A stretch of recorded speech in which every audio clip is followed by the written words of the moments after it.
He spoke too soon. These woolen blankets are awesome. I mean, it looks so India. Which ones? It looks so Sri Lanka. Which woolen blankets? These. Oh, they're just.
Hi, and welcome to Star Citizen's Holiday Livestream. I'm Sandy Gardner, and with me is Game Director Chris Roberts. Love the new shirt. You did wear that last time. I did wear it last time. Happy holidays, everyone. This live stream has become a bit of a tradition for us, a chance to show off a few end-of-the-year surprises and tidbits. It is, and as well as a great opportunity for our studios to let off a bit of steam after a year of hard work. Yep, that's right. So we're going to settle which team is best once and for all with a friendly head-to-head competition between our Europe and American studios for the RSI Cup. Very cool. And before that happens, there's plenty of behind-the-scenes exclusives to share, like the grand unveiling of the latest from MISC. And Chris and Tony will be discussing the most recent AI developments for Squadron 42 and the Persistent Universe. Yeah, we'll be very short in our discussion of that. Not really. So first up, though, the dev team has been putting a ton of effort into expanding Star Citizen's gameplay with Alpha 2.6. Excited by the new content, a few of them have gotten together to show off what's possible once you get into the verse. To tell us more, here is Technical Director Sean Tracy.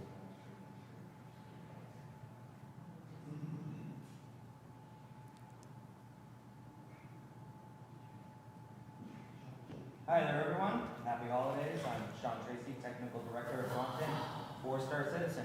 I don't have anything up on the teleprompter this time because if anybody saw the ATV where I hosted with Sandy, I'm not so good on a teleprompter. A little bit better speaking off the cuff. So what I wanted to talk to you about was a little bit of the package that you got together with Sean. as well as the community team put together to show you some of the gameplay within 2.6. And really, it kind of comes down to two different types of emergent gameplay. We've got intentional emergence, which is, you know, we've made the cargo bays on the ships big enough so that you can get another ship within it, and of course we fix bugs and everything around that. So we expect that you guys do these kind of things. Of course, sometimes we don't expect that you kind of move the Merlin in such a way so that it can actually get inside some of these cargo bays.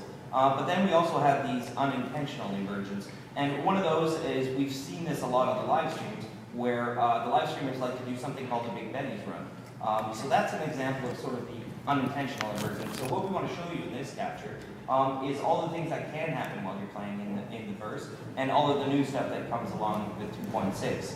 Now, before we go to that video, I want to make very sure to thank each one of the people that actually helped us with this, because it is a difficult thing when you're capturing 10 or 12 different players actually going through an actual gameplay scenario or anything like that. So big thanks to Andrew Hernando,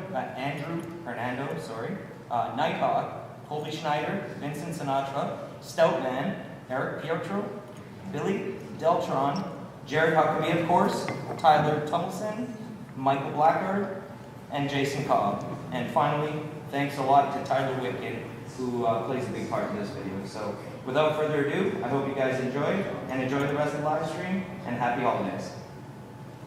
All right, guys, thanks for joining me. Who's online right now? I am. Pros here.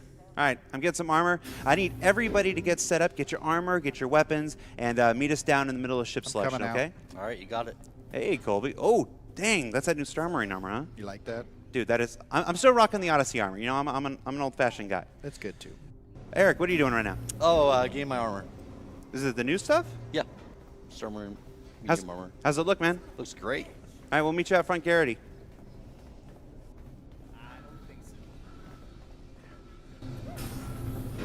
Oh, that is nice. What emote here? What Show emote is off. that right there? I don't know what emote that is. So let's go pick Michael up. Let's go pick Michael up. Hey, Michael, we're coming for you. Where you at? I'm buying a gun. All right, well, we're right outside Live Fire. gonna We'll meet need you it. outside. I'm arguing with this merchant over here because he sold me this gun and it was defective. So now I'm trying to convince him to give me a new weapon, but he's not. He's being a jerk.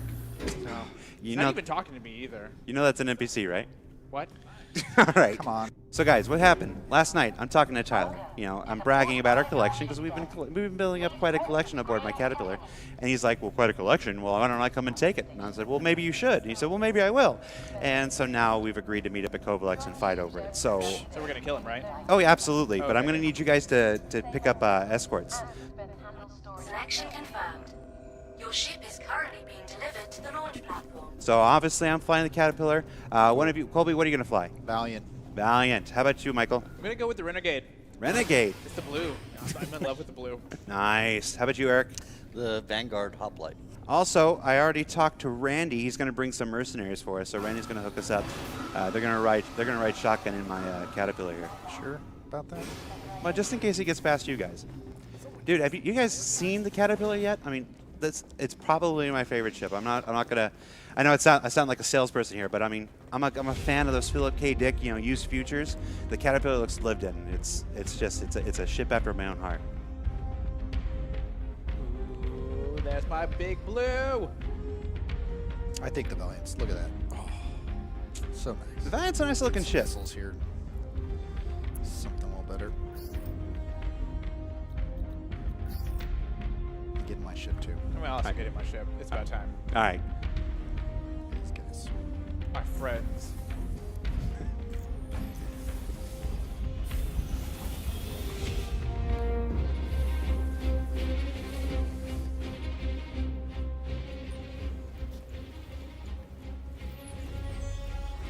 All right, guys, watch this takeoff. Ready? I'm doing this takeoff.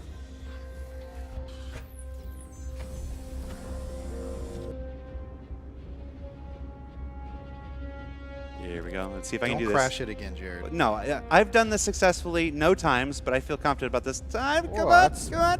That's pretty cool. That's quite a takeoff. See? Dude, I did it. There we go. I'm proud of you. So let's quantum to Cryastro 262 and then jump from there to Kovalex. Roger. Sounds good. Should be clear sailing from here.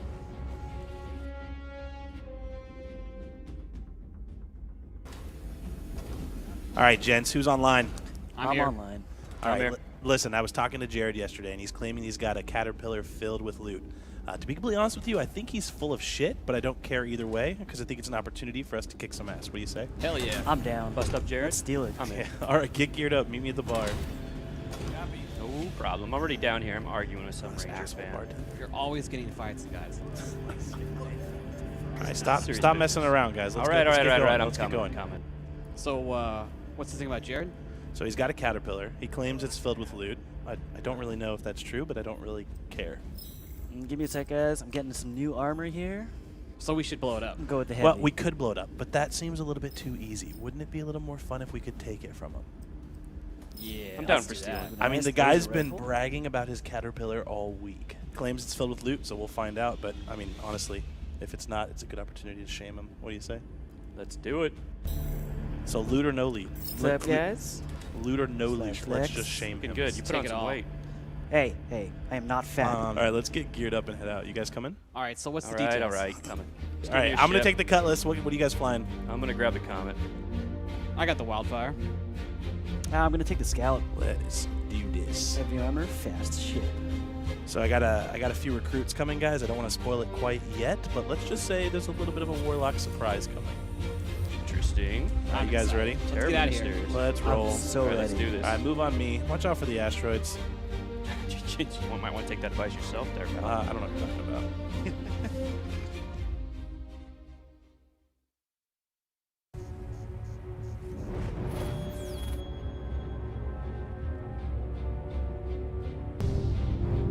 All right, guys, this is too quiet. Tyler's going to be here any minute.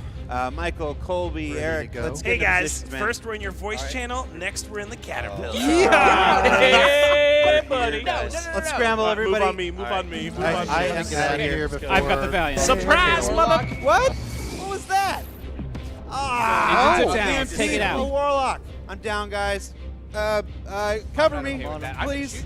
Guys, I don't want to lose everything. No. Going for the Guys, caterpillar do not turrets. handle this. Guys, focus on Have you guys red done one. anything? Hey, you did not just say red one. Stop shooting red Hold on, I got this. Red one, yeah. Leave red one alone. Primary target right there. That hurt. Take them out. I'm running out of guys to shoot. Yes, fight around the station. Stop Not fighting good. around my Running out of caterpillar. people to shoot. They keep dying. Yeah, shields are low. Shields are low. I got nobody to cover me. Shields are low. I'm taking No, crossfire. Nobody's I don't covering have- me. I don't guess have that's control. thanks, Yo, guys. Andrew, check your six. Somebody save me! Yep. No. Hey, think hey, I'm out of this same fight. team here. Stop fighting around. Oh, Easy, take I out got the this. turrets. Colby, that looked like that hurt. Yeah, Vince, I think I'm I done told you, for. same team. No, Same team. Vince, I ran out of targets from the Vince, other team. the double Vince, turn agent. it off. Same I can't turn team. it off. On your Vince, friends. yeah, Keep you can shooting. stop. Oh, Oh, no, I Vince, can't. Is something wrong with your doing that. The eyes? scout is Vince, Andrew. Get out of there. Take out the Colby, Valiant. are you down? I'm already out. Don't give up the Eric, stuff. you No, down? he's not going anywhere. He's not going anywhere. I got I this. got Go, no go, help go. from you You guys. Take out the That's right. engines. What about the All Warlock? right. Can we get another one? No, he's down. He's down. Oh, shot me in the back. Jared, You're no. so good. Jared, no. Not gonna catch me. No, you're not QT. going anywhere. Please, never catch me. Right. Just You know that? leave me alone. Can't get away from us now. I'm going. Whoa! I've lost control. No, yeah, What's that's what going happens. on? You have Jared no for you. engines. Yeah, there you go. Oh, my beautiful ship. Yeah, So much for the buddy. backup. All right, boys. You ready to finish this? Let's do Nope, this. still respawning. Shut up, newbie. Maybe you should go get your eyes checked. A little death does you good. Now, honestly, Jared, I think we're done, man. We're probably going to log out for the night, but thanks for inviting us to this, man. It was a good time. Tyler, I can see you guys flying over the cockpit of my ship. Ah, you got us. Listen, honestly, we Yeah, we just probably want to should've check out headed the to the other Caterpillar before side. we log off. The thing's sweet, man. You were right. Totally. Guys, I was full of crap. There's nothing on board. Go home. Go That's- home, everybody. All right, let's get It's real. not about It the was cargo. never about the loot. It was about the justice. Get in position. Get on bay two. Get on bay two. Ready? Let's do this. Moving forward. Sweep on in. Yeah, stick close. Check your corners. Let's hold at the door. Ready?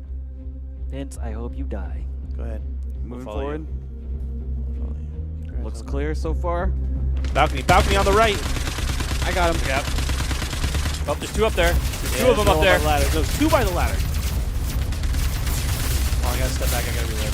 Come on now, let him have it. Shoot him, shoot him, shoot him, shoot him. The guy on the right is still up. Somebody kill him. No, there's another guy behind the guy on the ladder. You guys should totally watch your back. Jared, you asked for this. I'm just saying that there's nothing you can say. You literally invited us. Eat lead. Let him out. He's down. He's down. Take Save him your out. ammo. Stop. All right. Stop. I think we got him. Right, let's keep moving.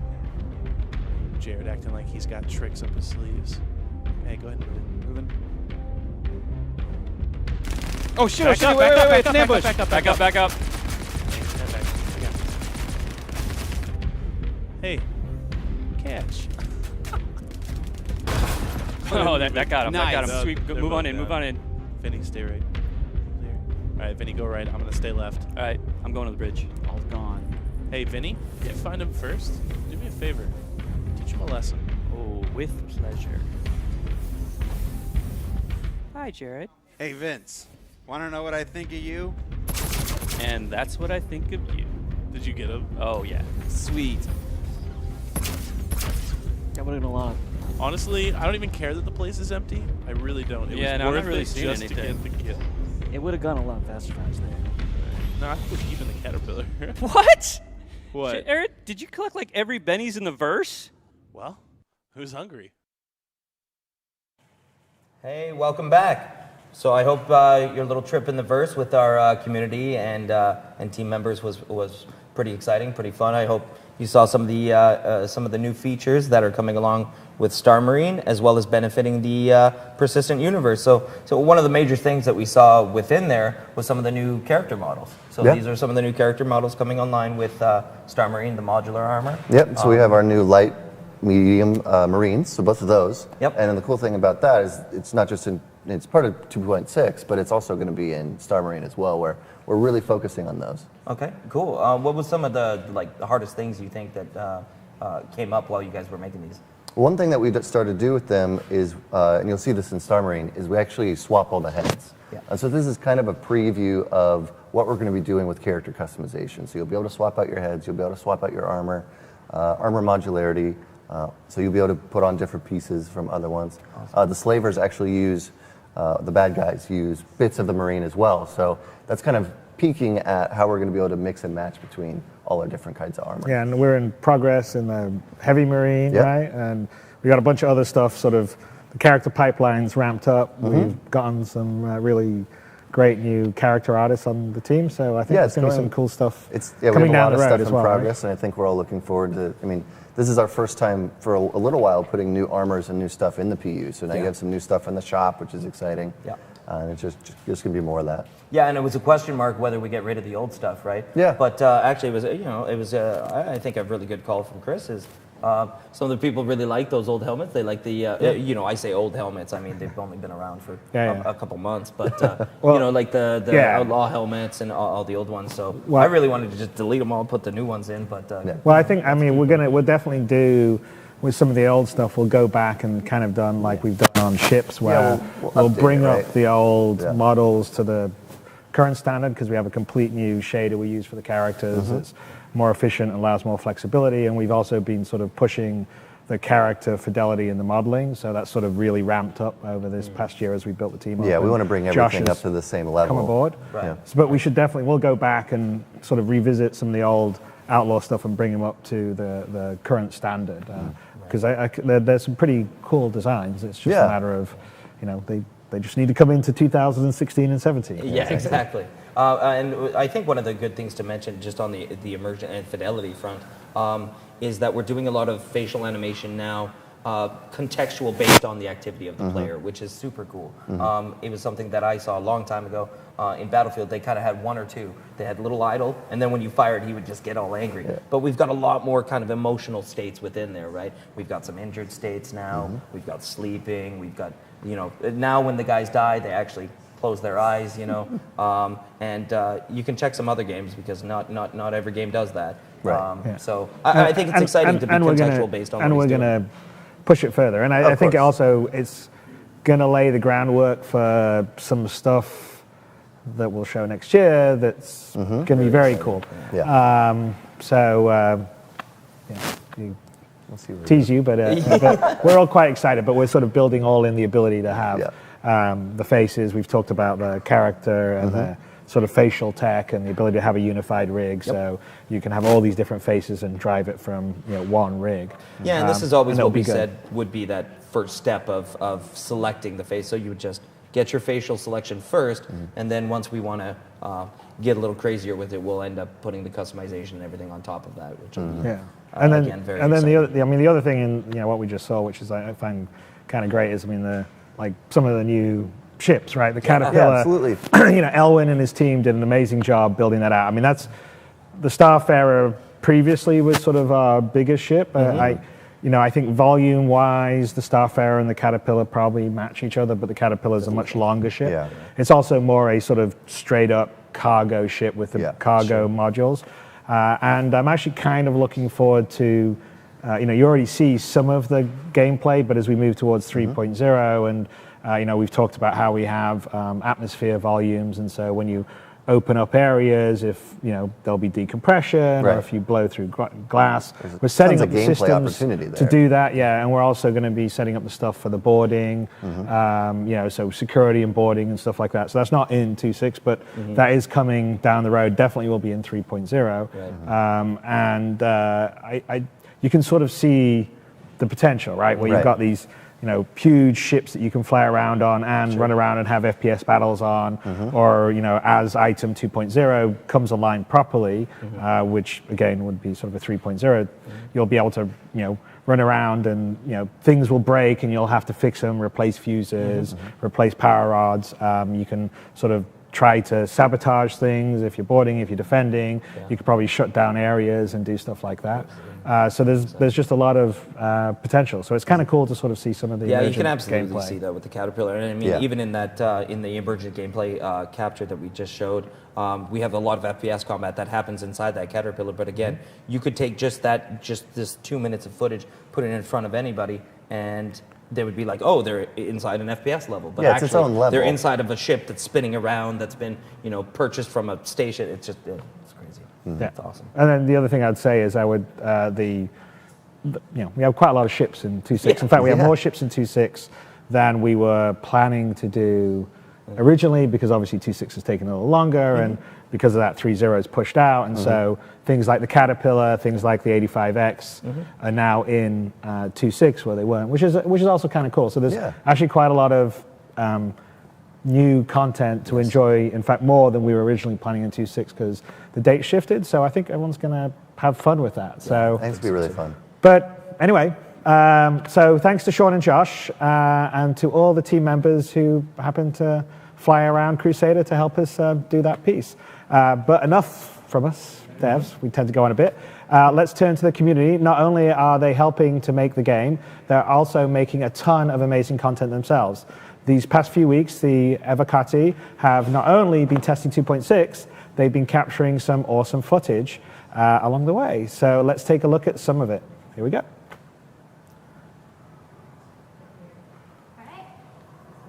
Awesome. That's good. Well done. That was great, guys. Great.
a link being like, holy crap, look what this fan did.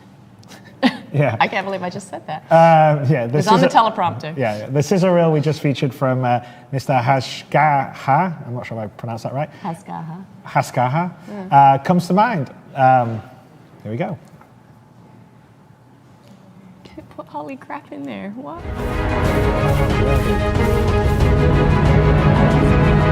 Air or shots in there. No pun intended.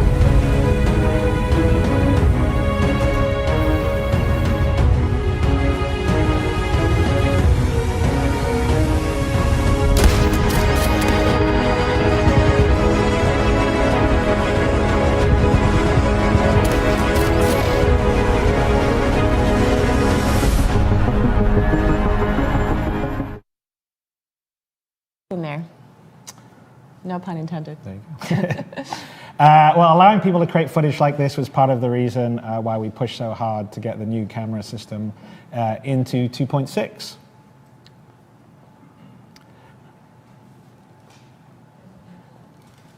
Hey everyone, and happy holidays. We hope you're enjoying the stream so far. We want to hear from you, so please make sure to tag us on social media. Use the hashtag #IntoTheVerse. Additionally, I would be filled with regret if we didn't take the opportunity to give an MVP out this week. So I want to give a huge congratulations to Terralion for his extraordinary efforts in creating the Star Citizen fan video, Combined Arms, The Fleet Arrives. Additionally, I have to give a shout out to all the Bar Citizen viewing parties that are going on around the world today. If you don't know what Bar Citizen is, make sure to head over to barcitizen.sc to find out if there's an event in your area. Other than that, let's hop over to Ben Lesnick to talk about ships. Go! Move it up! I'm out! Cover me! Contact! Circle on the top floor! I see you. Great shot! Grab that cover, Corporal. I want you to dig your heels in here and hold. You got it!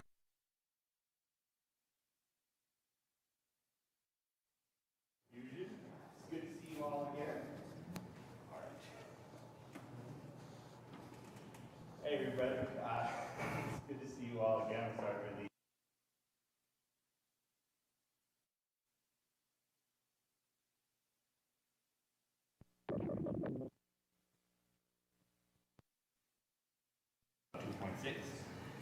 you're going to see in a short little while now we have a new concept ship we're going to be revealing. I don't want to spoil it yet, but it's you can't miss. So this is the first ship in a new wave of concept ships we'll be rolling out next year. It's really cool. You're going to see more very soon, and that will be available on the website shortly. We also have a number of packages, different ships available for you, including some that were inspired by the community. We've had everybody saying, oh, we want the Pirate Pack back, we want the Armada Pack back, so we're going to have those for the holidays. You're also going to have a on introducing new players to Star Citizen with Aurora and Mustang starter packs discounted every day through the 26th. They will be $35, and there'll be $1,500 each every day. If you have someone you would like to introduce to Star Citizen, please pick one up. It's the best way to get the game. You need nothing else to play, just this starter pack. We also have all the ships for 2.6 available again. As 2.6 will be going live in the very near future. So we've got the Caterpillar and the Herald, the various variants. They're all going to be flyable really, really soon. We're really proud of the work that has done on these. They look very, very good. You'll be seeing plenty more on the website. In fact, we put together a cool brochure. This is the most brochures we've ever done. We've got a brochure for the new concept ship.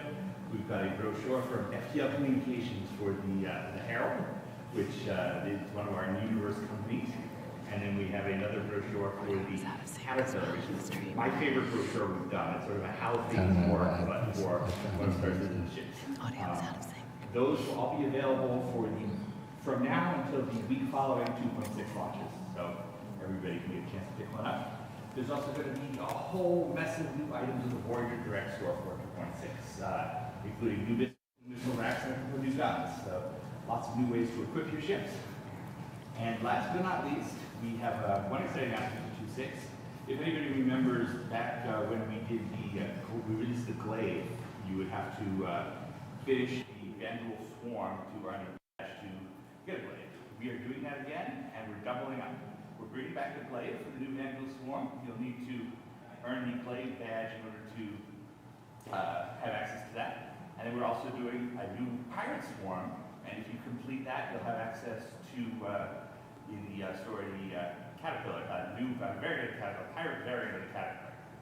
So lots of cool stuff coming to the website, and check it out. It's all up there now.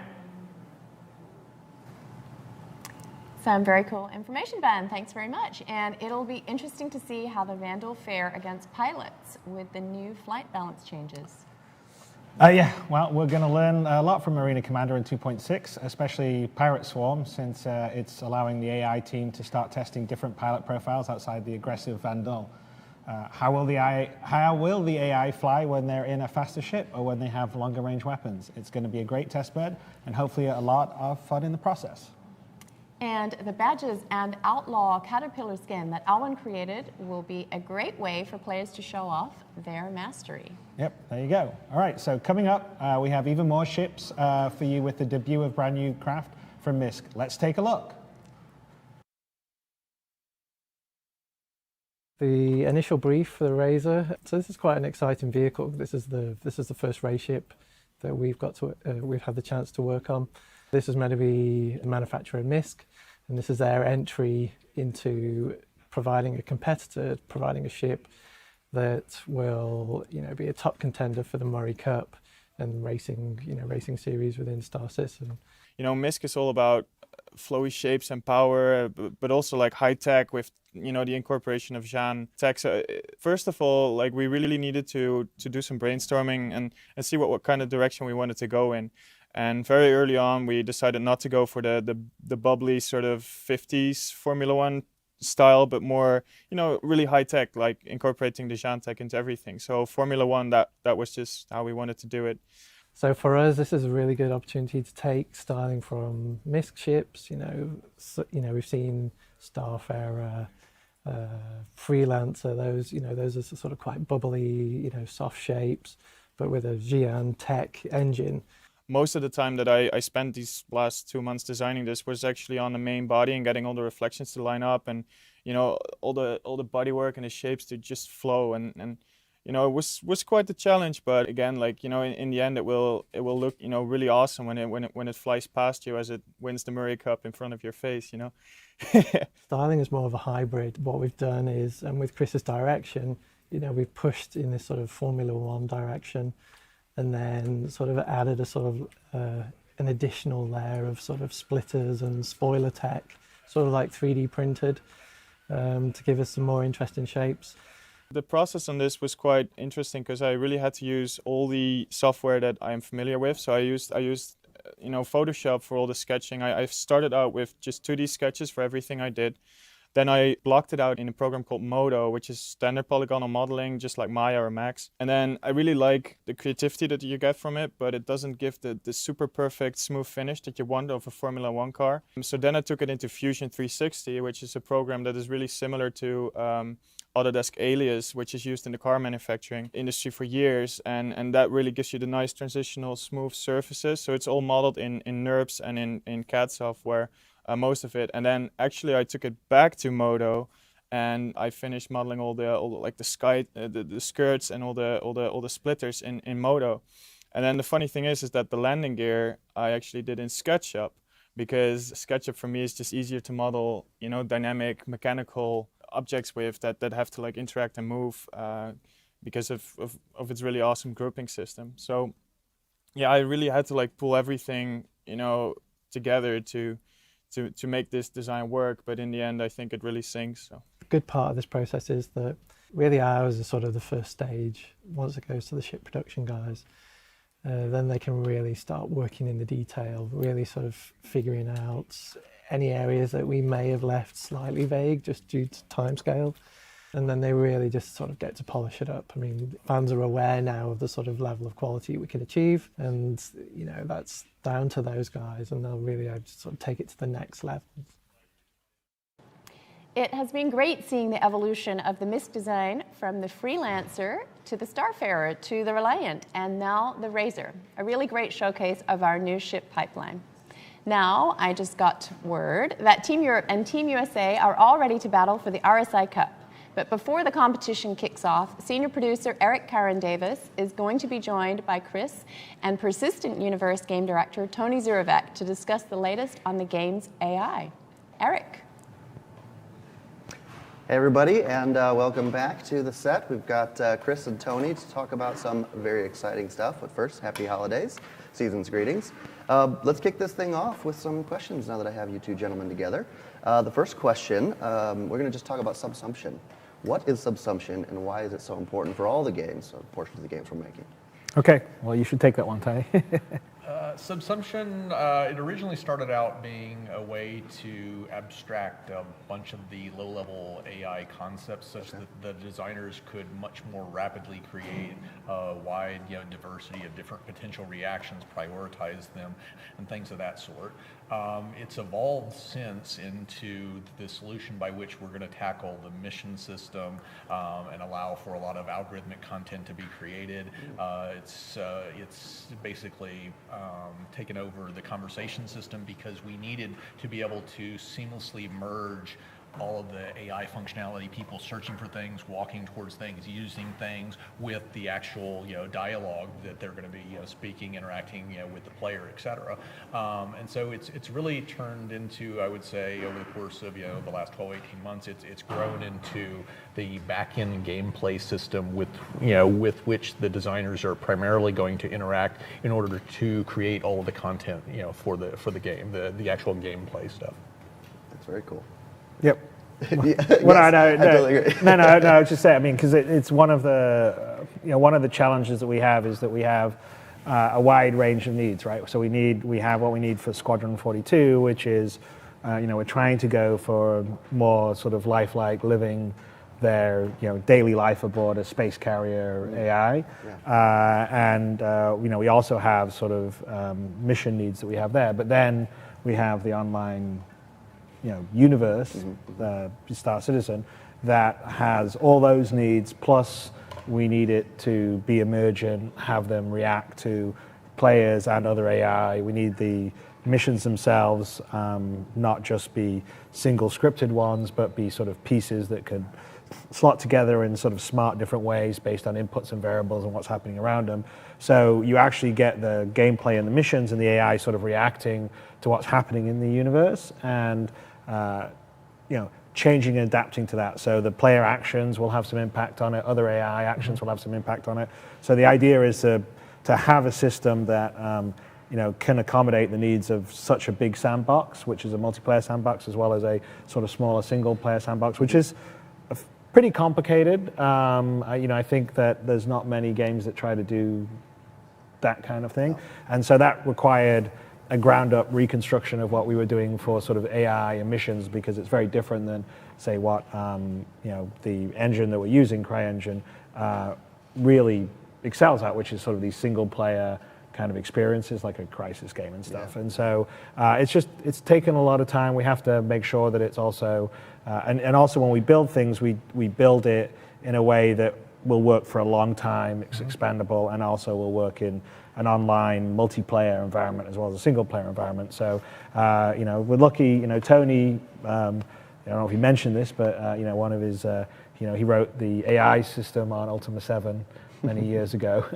And he actually started as, an AI engineer whenever that was back, 25, 6 years ago. And that's one of his loves. And so I think, we're quite lucky to have Tony being the overall architect. We have a very big team outside of Tony also working and supporting, led by Francesca Riccucci in Frankfurt. But it's kind of cool because we're starting to see these things finally kind of come together, and I think it's going to pay off. It's interesting because it's really not a new concept. It's basically an evolution of where, at least I've been going with, a lot of these, things for many, many years over the course of many different products, and you've seen what worked, what didn't. And one of the problems that you inevitably run into is trying to distill a bunch of very technical concepts and a lot of back-end flexibility for algorithmic content and how to merge these pieces together and how to deal with schedules and how to link things up to the back-end economy and everything, and how to make that accessible so that the designers can actually achieve the intended effect without basically having to constantly fight the tools at every step of the way. And to me, that's one of the biggest conceptual differences, but when you look forward to what 3.0 is going to have versus what we've done, thus far, we've still relied very much, for all the missions that we're doing upon, a lot of what I would call, old school concepts, very labor intensive, and those approaches work perfectly well when you're doing a single player game of a relatively limited scope. I mean, even Squadron 42 on the single player side is so large in its scope that it would really start to buckle under the pressure from trying to implement its content in such a limited way. Well, we're trying to be very sandbox in Squadron. So, like for instance, on a lot of the missions, there are more ways to tackle and approach and complete the mission than just one linear sort of playthrough path that you would get in a more traditional kind of linear shooter like a Call of Duty or something. So it's more like, do you want to go in quietly? Do you want to stealth? Do you want to go in guns blazing?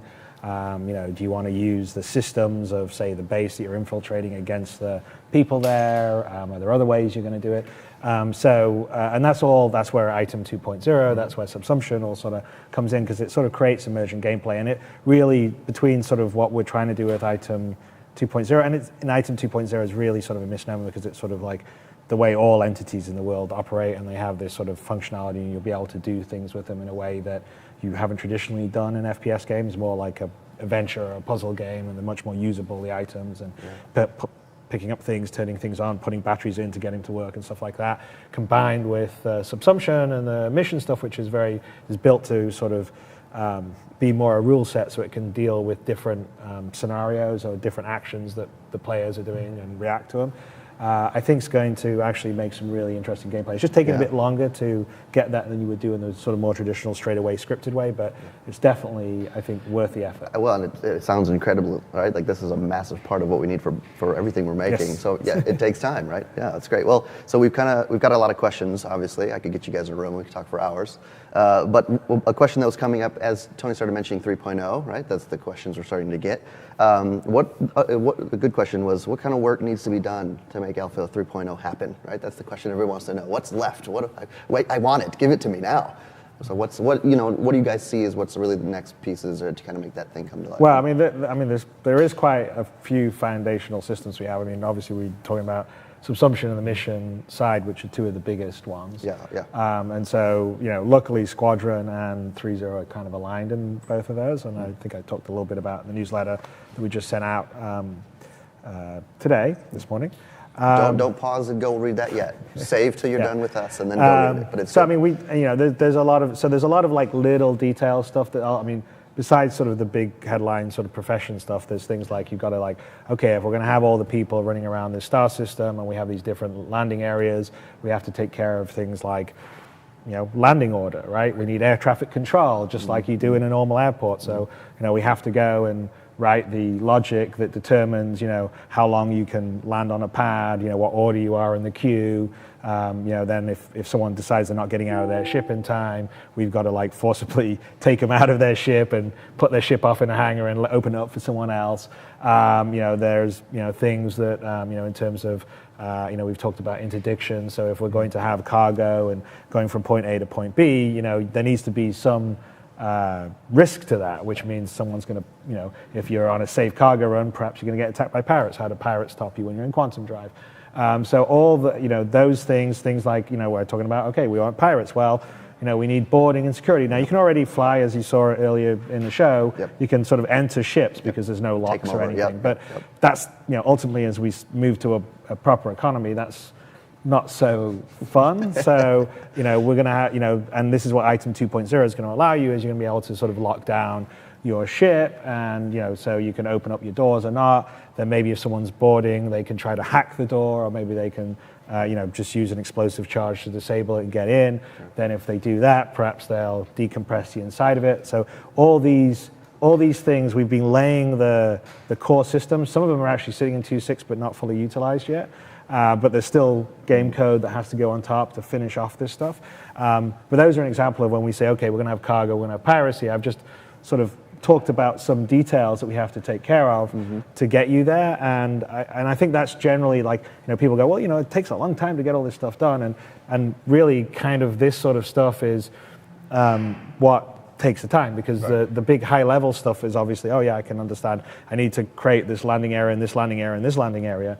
But you also need to have, the ability to sort of take care of all the edge cases and details and stuff like that. Well, I would just add that a big part of what 3.0 is aiming, to do is to set up a lot of the foundational stuff, as Chris was just saying, such that going forward we're more iterating upon finished, bits and pieces of technology. And to give you some specific examples, there's the service beacon system, which will debut with 3.0, which will allow players to start to satisfy requests from other players and to formulate contracts and get paid for that and be penalized if they do something improper according to reputation. And then there's the whole shop back end to where you can actually go into stores right now and you can purchase things, but there are a lot of things behind the scenes that are currently cheated in the existing version that we're aiming to have wrapped up and done the proper way. And this involves everything from shops already have a concept of inventory, but they don't have any sort of concept of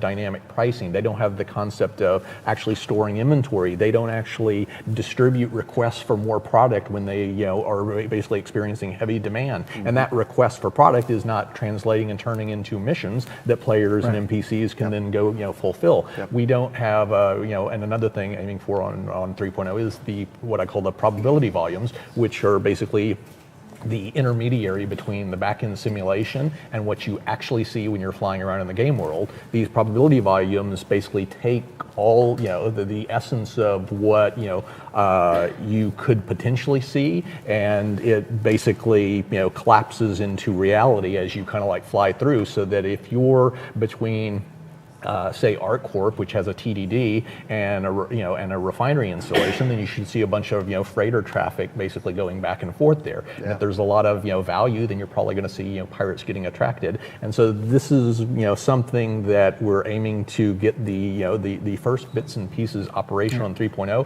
We won't have time to actually fully exploit these things, but it will put us in a very good position such that each successive 3.x release will be able to build more and more on top of these things. Whereas as of right now, we've still got a number of shortcomings to where we've kind of had to basically go through solving some problems in a fairly circuitous and non-optimal path, because we didn't quite have all the back-end bits and pieces that we needed. And I would say that in terms of 3.0, we're going to have sort of like a baby version of kind of, instead of a universe simulation, it's a system simulation on a back-end side that will sort of be sort of the master, I don't know what you want to call it, the maestro of sort of the AI population and where the AI is going, where the AI pirates are, where the AI traders are, what the supply and demand is in the different locations.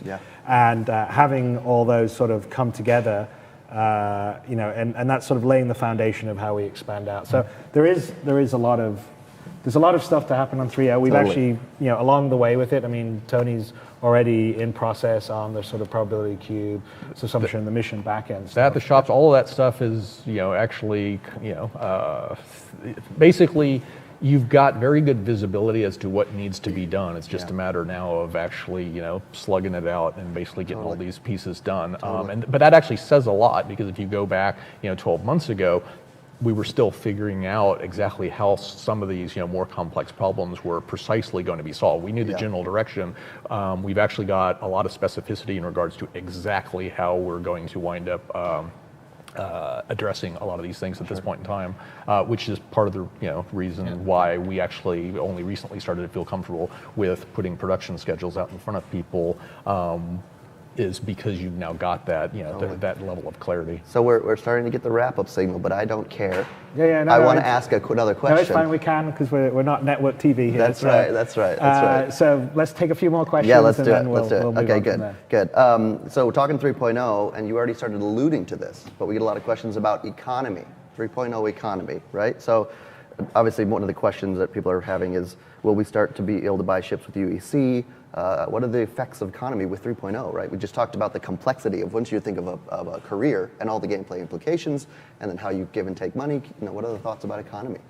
We won't have, the full-blown simulation, won't happen with 3.0. What we'll probably do, as a short-term intermediate solution is, a more simplified rules-based system so that we can get a little bit of variability in terms of pricing, what's available, where, how frequent, how many of those, items, and that in turn will probably have some ripple effects through in terms of what types of missions are currently on offer, what you'll be paid to actually do those missions, that type of stuff. The benefits, the long-term benefits of the simulation are that these localized effects can ripple through the whole system, and you wind up getting a much more, realistic, economy. Whereas when you're doing the rules-based system, you tend to have, a lot finer control, and it's much quicker to implement.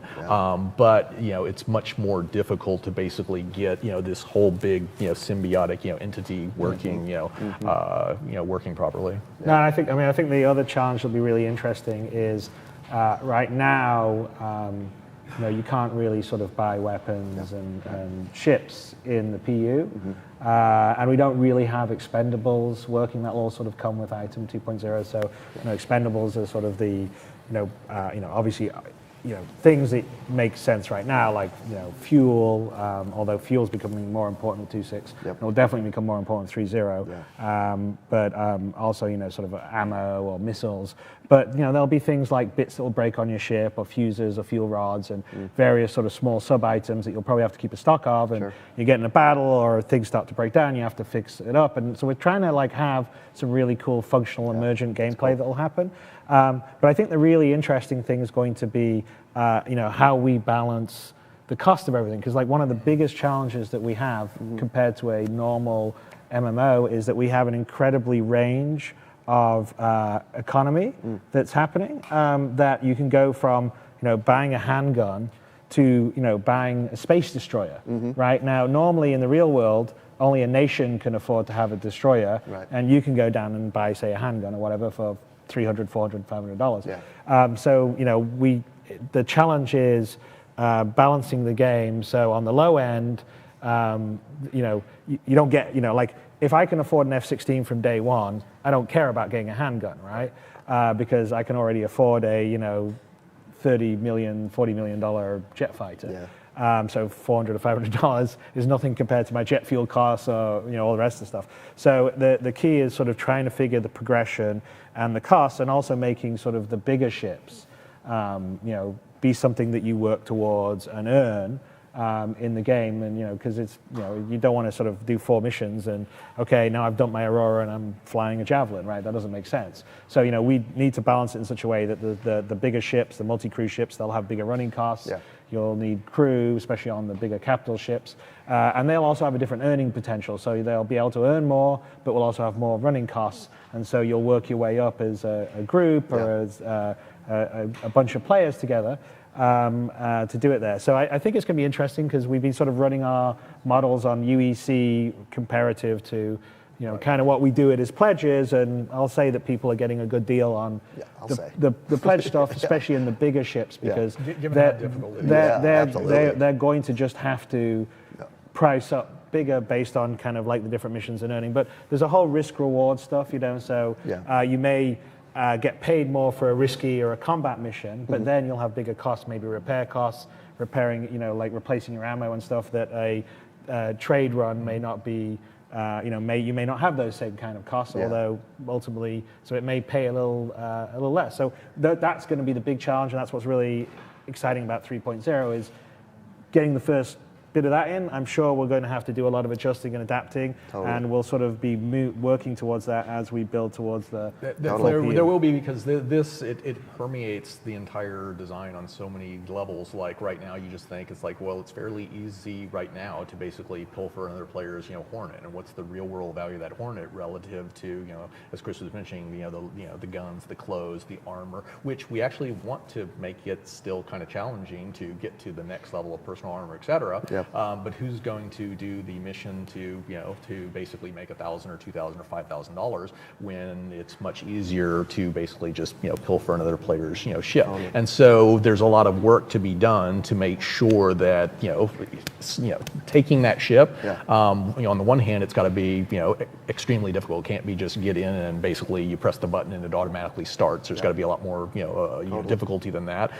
You may incentivize players by having anti-theft devices, which basically lower their insurance premiums, something similar conceptually to what you'd have in the real world. You may just apply much more significant consequences in terms of, well, when you have that ship, maybe you can't sell it, or maybe you can only sell it in very specific areas, and maybe you get only a very small fraction of the price, and maybe the security, in the when you're going through areas that actually have UE security, maybe you really get the screws put to you to basically make it really unattractive to be carting around stolen ships, stolen cargo, all of this type of stuff. And so there is, like Chris said, it's like there's going to be a lot of balancing work that needs to be done to make this all work, and that's seamlessly.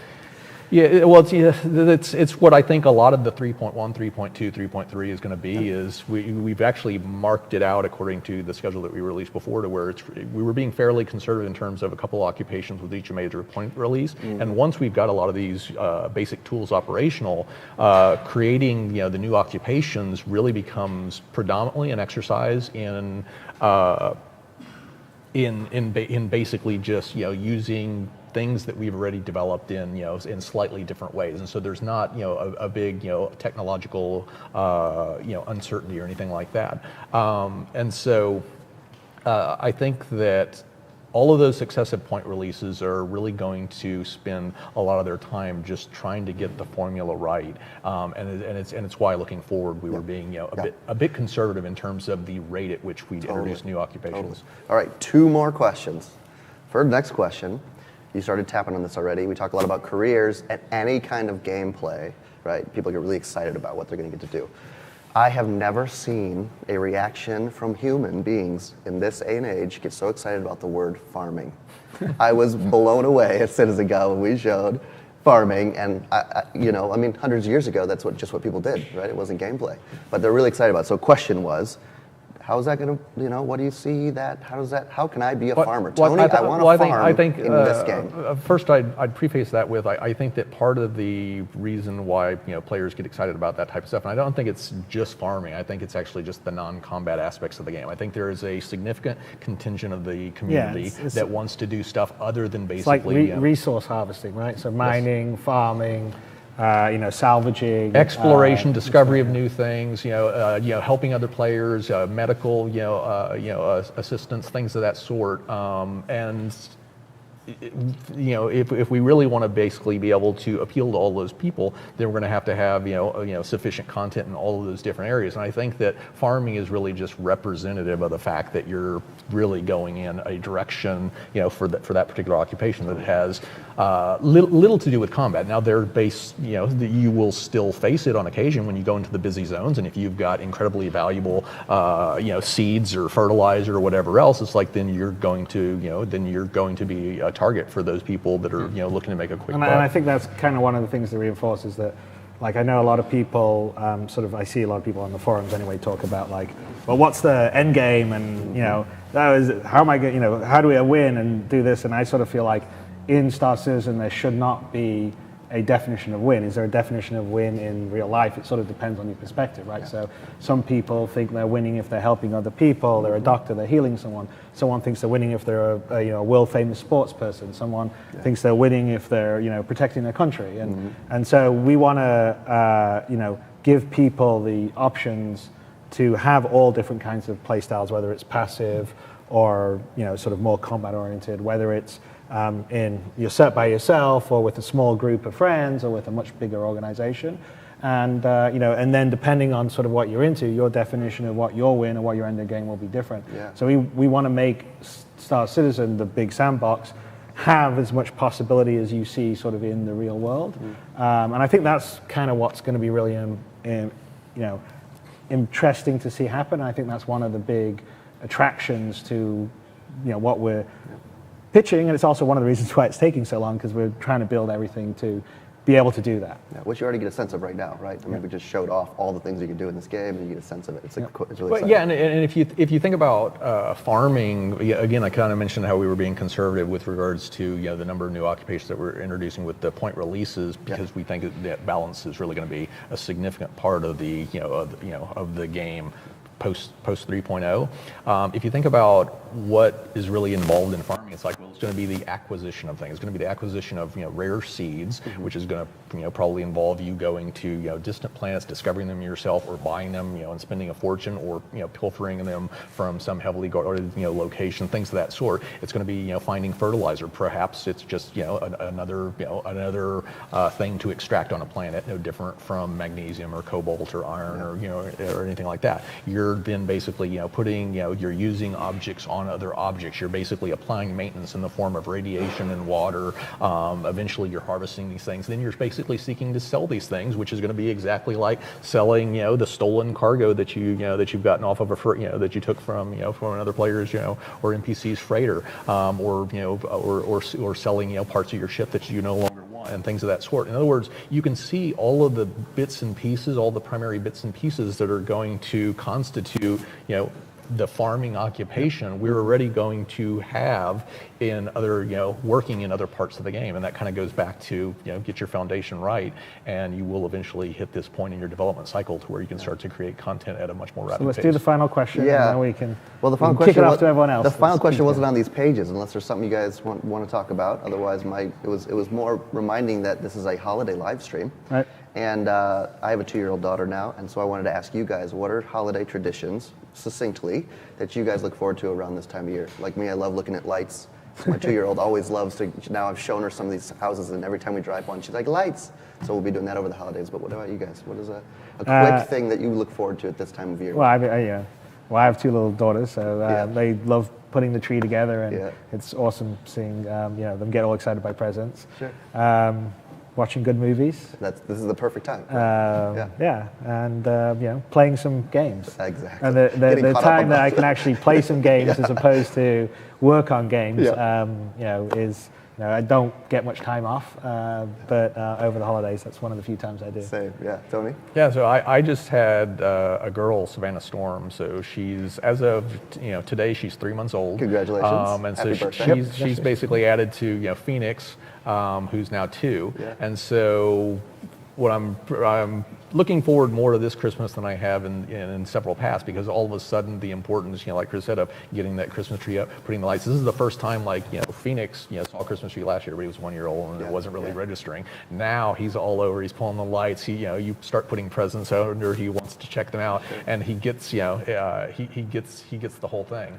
And so I wouldn't say that it's anything, so much that's, fundamentally new as, things that you've done before are now taking on, a completely different You rediscover them. That's right, yeah. It's a fresh perspective. All right. Okay, great. Cool. All right, well, thanks, Tony and Eric. So it was a good talk. A little long, maybe, but we like to go on a bit. So anyway, we have even more details in the November monthly report on the website about some of the stuff we worked on this past month. So be sure to check that out. And we'll keep having additional updates as progress continues on 3.0 and other things like Squadron. So for now, for today's live stream, main event, as developers from both sides of the pond compete to win the coveted RSI Cup. Let's go to your community managers, Jared and Tyler, for more.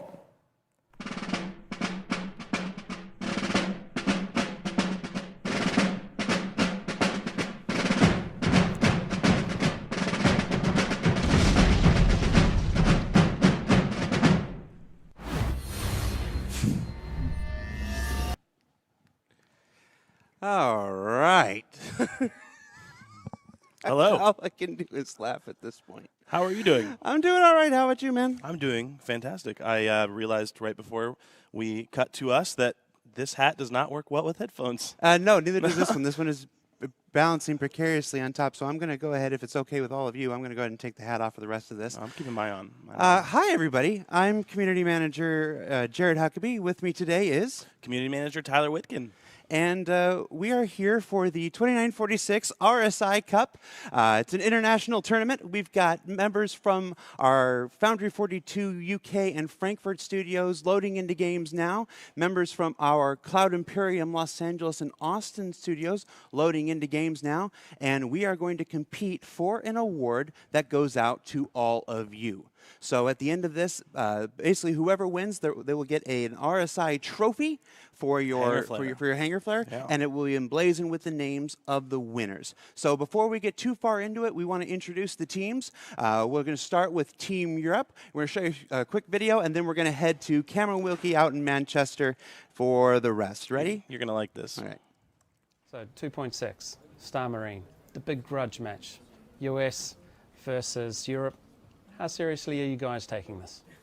Well, Aaron offered the services of Phil Miller to basically kind of motivate the team. And after looking at the security footage, I think the Miles Eckhart thing went to his head. You go through the playback videos. What the f***? You f***ers need to raise your game. Do you understand? Louder! Yes, sir! That's more like it. Keep it up. Gentlemen, as Jack Burton said, it's all in the reflexes. Hands out, come on. Too slow on the floor, give me 20. Too slow on the floor, give me 20. Oh, nice work, nice work. Back to your desk. You two, carry on. What do you think about Phil Miller motivating the team? I think it's a great idea. Phil's a real people person. Mince pies are for closers only. Are you sure? Yeah, he'll go really well. He's got a fantastic rapport with the QA guys. You do not train to be merciful. Mercy's for the weak. You just die again. What? No, it's not good enough. Bull.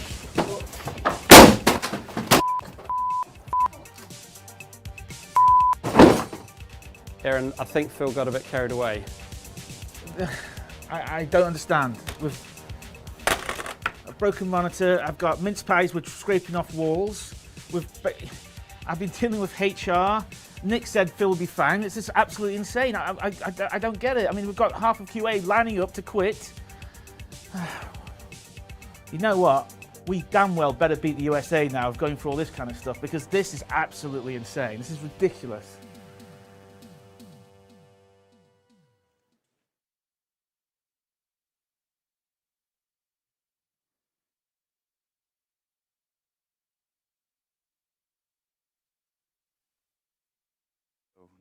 Welcome to sunny Wilmslow, where it's my privilege to introduce Team Foundry.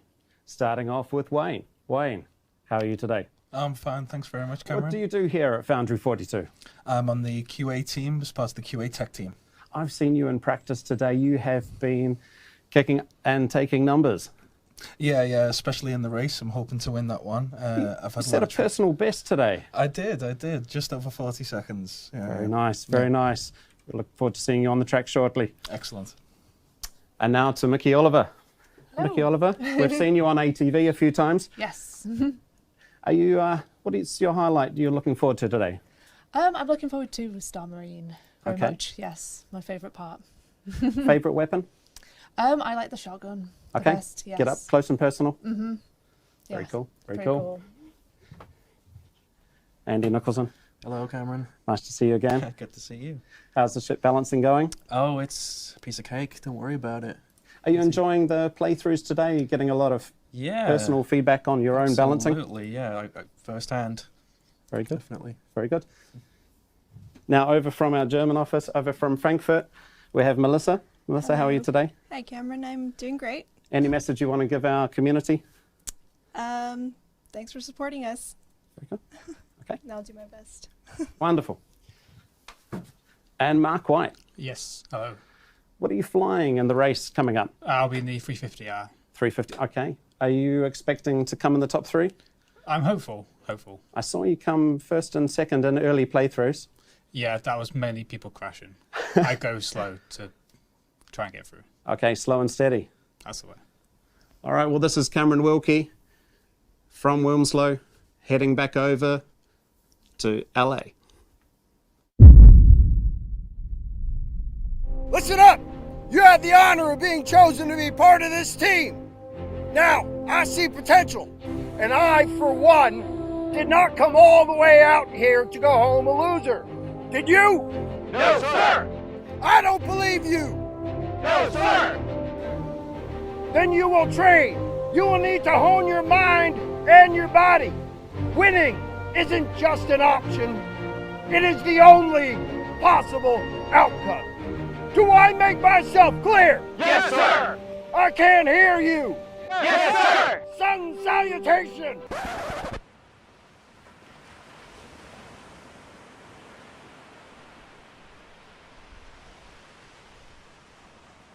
Tyler, straighten up that chakra. Colby, straighten up that cord. All right. Let's get some wheatgrass. Is that everything? Yeah, why? I thought we were supposed to be doing a montage. No, I don't have time for a montage. None of us have time, and that's why we were doing the montage.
They look ready.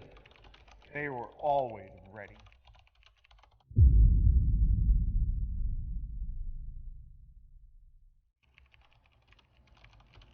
you guys see my chicken wings? There's a bunch in the fridge.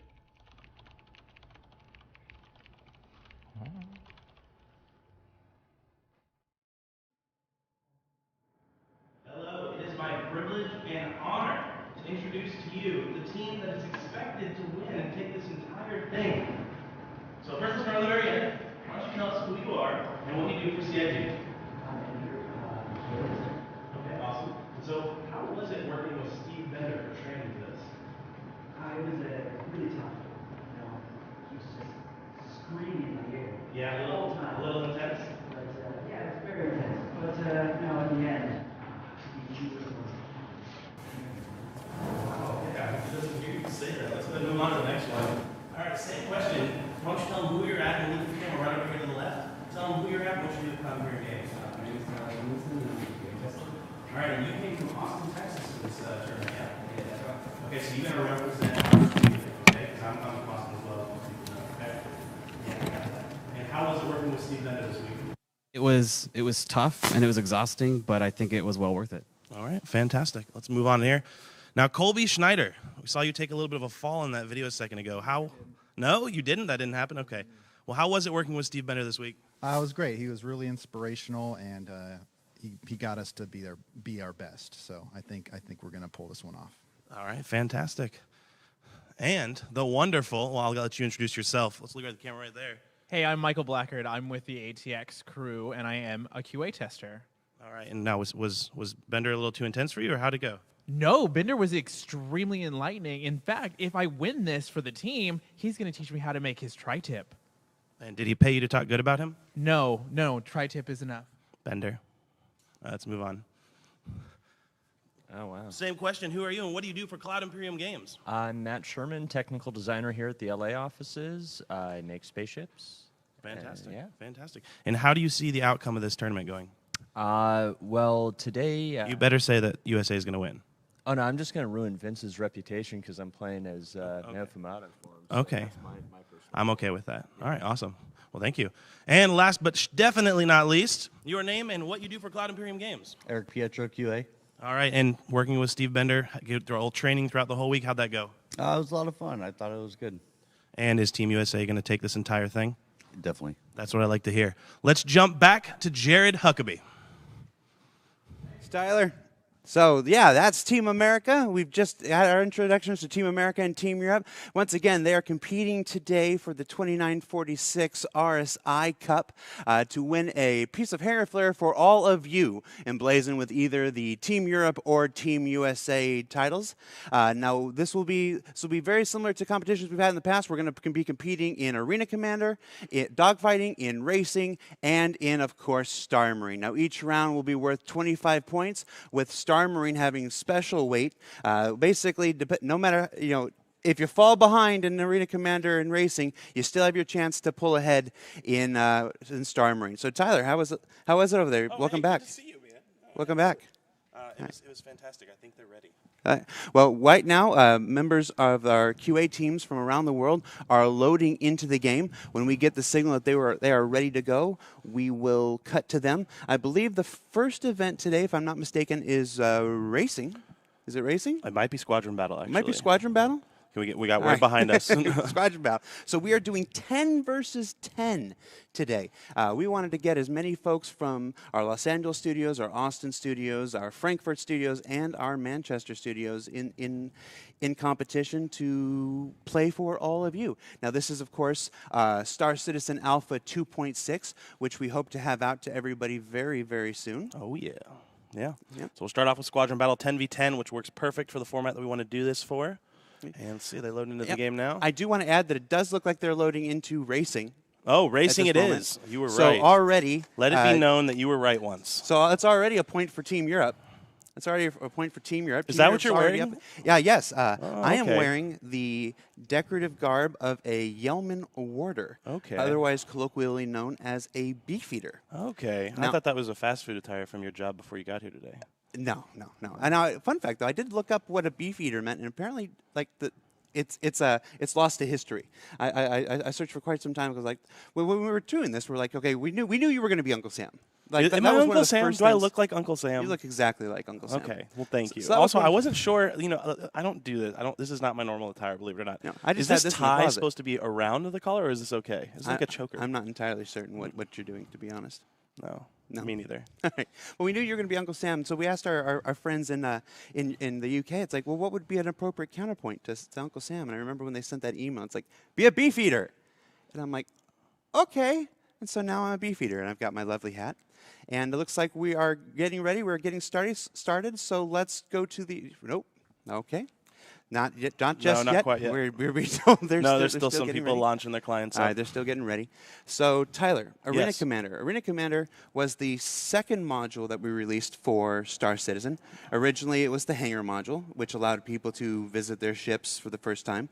Then we released the Arena Commander, originally version 0.8, if I remember correctly. Is that when the helmet flip happened? I think the helmet flip either happened 0.8 or 1.0. I don't remember quite. Because I was recently talking to Brian Brewer on an episode of Reverse the Verse, and I found out mid-interview that he was the one who had flipped the helmet. It was so cool to hear about. No, he's got a great story about doing the animation on the fly by hand. Yeah. And doing that stuff. So Arena Commander is a game within a game for Star Citizen. Star Citizen is the game proper. And then we have two video games within those video games. The first one is Arena Commander, and the second one is the upcoming Star Marine. Now, an Arena Commander has a variety of game modes that fall into one of two categories. There's Squadron Battle, dogfighting, Vandal Swarm. It's basically where you and your combat ship fighting against other ships. The mode that we're going to start with today is racing. Yes, and we're going to be on the old Vanderval track. Are we on old Vanderval? We are, and we let them pick their own ships. We want this competition to be heated. I mean, this is real. This is real. No joke, guys. Like the videos before we introduced the teams, they were fun. But these guys have actually really been training hard. There's been a lot of crap talking. I mean, there's been a lot of smack talk. There's been a lot of smack talk. Yeah. So while we're waiting, why don't we throw it to Ben Lesnick? Looks like Ben Lesnick is ready, although I don't see him on a camera here. So as soon as we get the signal that Ben Lesnick is ready, we're going to throw it to Ben Lesnick. He's got some fun facts to share with folks. Oh, that sounds great. So, do you remember just last month when we did our Electronic Access Invitational, and that was our first intramural competition. Who won that, by the way? Who won that? It's been so long I've forgotten. Can somebody just cut his audio? Let's just get him out of here. That'd be great. This is the perfect time for that to happen. By the way, anyone who's over. Yeah, no, I believe it was Team Anvil. You took the win, okay? You took the win. Although in our internal play tests with the Caterpillar, you and your team rightly smoted me. Yes, we did. I mean, it was not even close. I want to tell a really quick story. So last week, Jared sends me a Skype message at work, and he says, "Hey, I want to show you the winning video for if Team Aegis had won at the anniversary live stream." And he sends it to me, and it says Team Aegis winner, and I clicked on it, and it was still the Team Anvil video. All right. You got me like three times. So with that, we have Ben Lesnick ready to go. Ben, take it away. Hey, everybody. Didn't I just leave this party? Well, let me tell you guys a joke. Ben walks into a bar and forgets to turn on his microphone. So let's talk about ships one more time, just so you guys have some of the information for the website. What's going to be on the website the next week or so. As with every holiday stream, we're kicking off a small sale. We've got a variety of ship packs. Some are new, and some of them are backed by popular demand. I know when we were doing the live stream last month, everybody wanted the Armada pack and the Pirate backpack. So those are available again. Those will be available for the next 10 days through the 26th. We also have the brand new Misk Racer, which you already saw.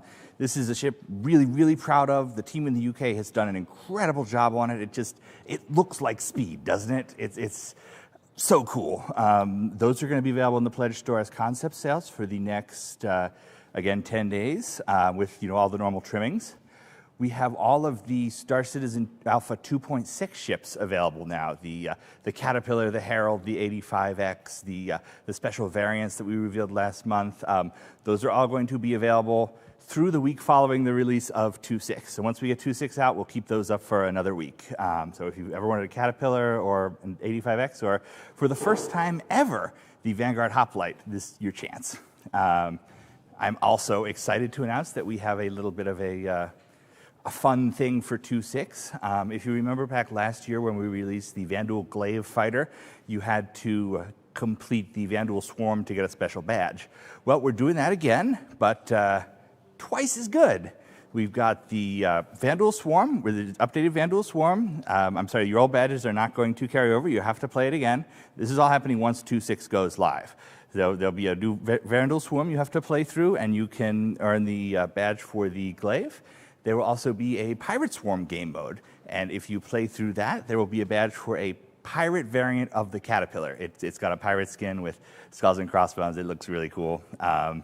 The Vanduul Glaive will be limited to 1,500 ships. The Caterpillar will be limited by time only. So get ready to play some Star Citizen once 2.6 goes live. We are also having a special focus for the holidays on introducing new folks to Star Citizen. Every day from now through the 26th, there will be a whole package, a whole pile of discount starter packs. We're doing both the Aurora and the Mustang. So if you have someone in your life who is not familiar with Star Citizen, who might be interested in getting into the verse, that is your opportunity to introduce them. Those will go on at 11 a.m. Pacific every single day through Boxing Day, which is the 26th. And speaking of Boxing Day, for the very, very end of the year, we are bringing back the all ships sale from the anniversary live stream. That last day where we brought everything together. We want to give people a chance to configure their fleets exactly how they want them for the end of the year. So check that out. There'll be all sorts of interesting bits and surprises over the next week, and it's going to. We're going to go back to the game now. So, hey, everybody. All right, Ben. Thanks, Ben. We're returning to the race already in progress. Right off the bat, we have a last-minute substitution. Matt Sherman is taking the place of Vince Sinatra, Mayo Fumato on Team USA. So while it still says Mayo Fumato in his name, that is, of course, Matt Sherman, who's in 6th place right now. Come on, Matt. You can do better. Let's check. Now, do you think that's an advantage? Matt's a designer. Vince was in QA. Who do you think has the edge here? I don't know. Did Matt work on the design of?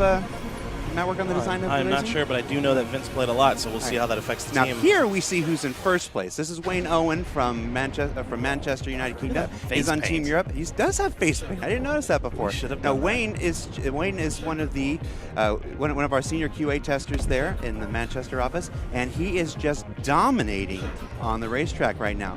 So we're going to take a look now at Andrew Hernando go from one of our most dominant to one of our newbies. He is brand new. He is brand new. You know, I noticed during training it looked like he was exploring the maps instead of racing. Yes. He can't hear me, right? No, he will. Okay, we will good. almost certainly see Andrew exploring the maps later on. Andrew has only been with the company for 6 weeks at this point.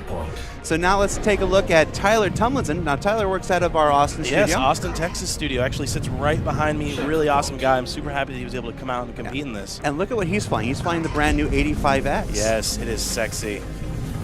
Oh, he's having trouble making that turn. Oh, let's check in again with our friends in the UK. We're still on Wayne Owen here. Wayne Owen's still in first. Oh, but now here's Melissa Estrada in 7th place. Now, this is actually really surprising. Melissa Estrada, I've known her for a few years, and she always flies the Origin M50. And even throughout training, she was flying the M50. So seeing her in the 85X here is an interesting choice. Gotcha.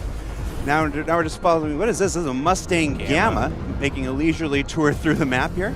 We'll go on to check out Colby here. Oh, Colby hit the race ring. Not so good. Switch back to Matt Sherman here. Now Matt Sherman's in 7th place, guys. As we explained before, this match is for 25 points. We have a weighted point system. We'll be playing the first event, which is racing, for 25 points. We'll be playing the second event, which is dogfighting, for 25 points, and then we will be playing 4 rounds of Star Marine, which will all be worth 25 points apiece. Wait, now hold on. That's an even number. So what happens if we tie? Well, if we tie, there will be a sudden death overtime match of Star Marine for all the marbles. I kind of hope it comes to that. Yeah, so do I. Let's check back in with the UK here. There's Wayne Owen again, 1st place. He's just wait, has Wayne seen another player? Oh, it looks like he missed the ring though. Now's their chance to pass. Come on, Wayne. Team Europe. No. For the purposes of this broadcast, I'm Team Europe. You just like the outfit. All right, we're going to follow Wayne going through the race tunnel here. Oh, he's on his 3rd lap, so this is actually the finish for Wayne. Yeah, Let's watch sure Wayne is. win the race. Oh, what a show off with a decoupled roll. What a show off with a decoupled roll. And that is it. And that's so it. I'm going to go ahead and event. mark this down. First match, Europe, 25 points. Okay. Yo, Team All USA. Right. Come on, guys. I believe in you. Good job, Team Europe. They can't hear you. In fact, I think they're like way over there. Sorry. That's the second time you've done that. I'm sorry. That's the second time you've done that. All right, we have a nice little graphic for Team Europe winning. Let's play that right now.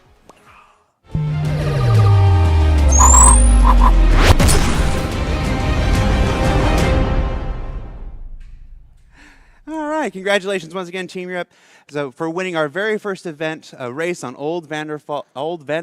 Yeah, Old Vanderval. Yeah, I'm not really liking the trend of this thing where you win things.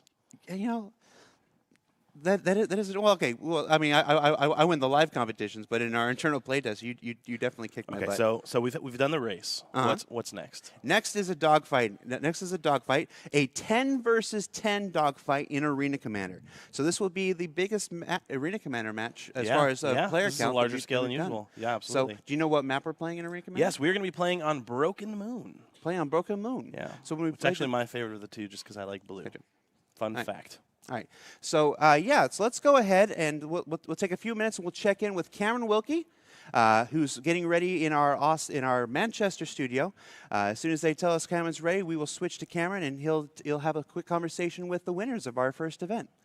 So until then, congratulations once again, Team Europe. You are one match closer to being immortalized inside Star Citizen's hangar module with an RSI Cup trophy. So.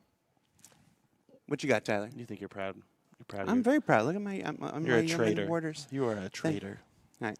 So, All right, so Nick Elms, when you're ready, let's show us Cameron Wilkie, and we will switch to Cameron Wilkie and check in one more time with the Manchester, UK studio.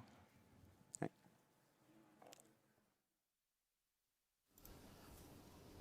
Hey, welcome back to the UK, where I've got, hang on, I haven't got an okay. Am I coming live? Tell me I'm coming live.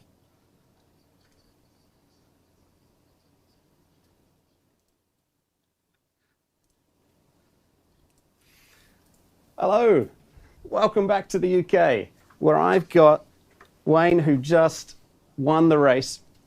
And Wayne, how was your time today? It was nice. I was quite happy with the overall score. I still blacked out on one of the corners, but other than that, it's been pretty good. Phil Miller's training of depriving us of mince pies has paid off big time. Okay. Yeah, it was a good bit of training then. Mhm. And your time, your best lap was 45 something. 45 something, which is I'm okay with Just slow and steady. Yeah. Yeah. Yeah, just bring it in just enough to win the race. That's all that's needed. Okay. And coming up, we're into Star Marine. What are you going to be flying in? Sorry, we're in Squadron Battle, aren't we? Yeah. Mhm, yeah. What are you going to be flying in there? I'll be in the Gladius Valiant. Okay. Mhm. All right. We're looking forward to that. Yeah. New variant of the Gladius, so yeah, it's going to be good. All right. Cool. Well, Jared and Tyler, back over to you. All right, Cameron, thanks. That was good. Yeah, I like that. That was funny. Sorry. You I can't- love you, can't Cameron. help that. I love you. We do love you. That is Cameron Wilkie, guys. He is our events manager out of the Manchester office. Came aboard right before Gamescom, and he's been a pleasure to work with. I got to meet him ever at since. CitizenCon, and super nice guy. Super nice So thank you, Cameron. So that's into my ears. So thank you, Cameron, once again for being our man on the street there in Manchester. So as our players are loading into Squadron Battle, again, 10 versus 10. Tyler, what's our point total right now? We've completed one event. Who's ahead right now? You were right when you said you were not math. Right now, we've played one match in Europe 1, so it is 25-0. However, if you don't feel like watching the next part, you don't have to, because Team USA is going to win. It's going to be 25-25. That might be. I don't know what that was, but okay. So again, we're in a recommander. We're getting ready to load into Squadron Battle. Getting ready to load into the. A lot of the new ships that are coming with patch 2.6, they'll be flying as well. Let's talk about those. We've got the Hornet. The Hornet Wildfire. Hornet Wildfire. We've Saber got Comet, which is my favorite. I love the camo with the blue. If you can't tell, I'm repping the blue today. You are repping the blue today. We have the Gladius Valiant. Yes, and then the Avenger Renegade. The Avenger Renegade. Yes. And I don't think anybody's going to be flying the 85X in this. Probably not in Squadron Squadron Battle. I don't think Probably that would not in work very Squadron well. Battle. And if they are, I'm going to be very disappointed in them. All right. So we are getting word. We are watching folks load in right now. We will be switching to the match momentarily. This is Team USA's chance to get on the board. Yes. And I know that Team Europe actually has been practicing this for weeks. It wasn't actually until Team USA. Well, I'm totally talking bad about my team right now, but you know what? I'm just going to go there. Team USA didn't even realize that UK was practicing. When they found out, they went hard. Yeah. So. All right, so folks are loading in right now. Yeah, like we've about ready almost to got a go. full complement of players. This is, again, for those of you who are just joining us, for the RSI Cup, which will be an item that will be awarded to all Star Citizen backers, blazoned with the name of the winning team for all time. And I believe there's actually empty slots underneath, so for future tournaments, still we can update it. So okay, all right, nope. Okay. All right. So right now we're having some technical problems. We are going to get ready to go one more time to Ben Lesnick, who's going to talk to you a little bit about what's going on with our holiday sale and all our holiday activities. So Ben, take it away, sir.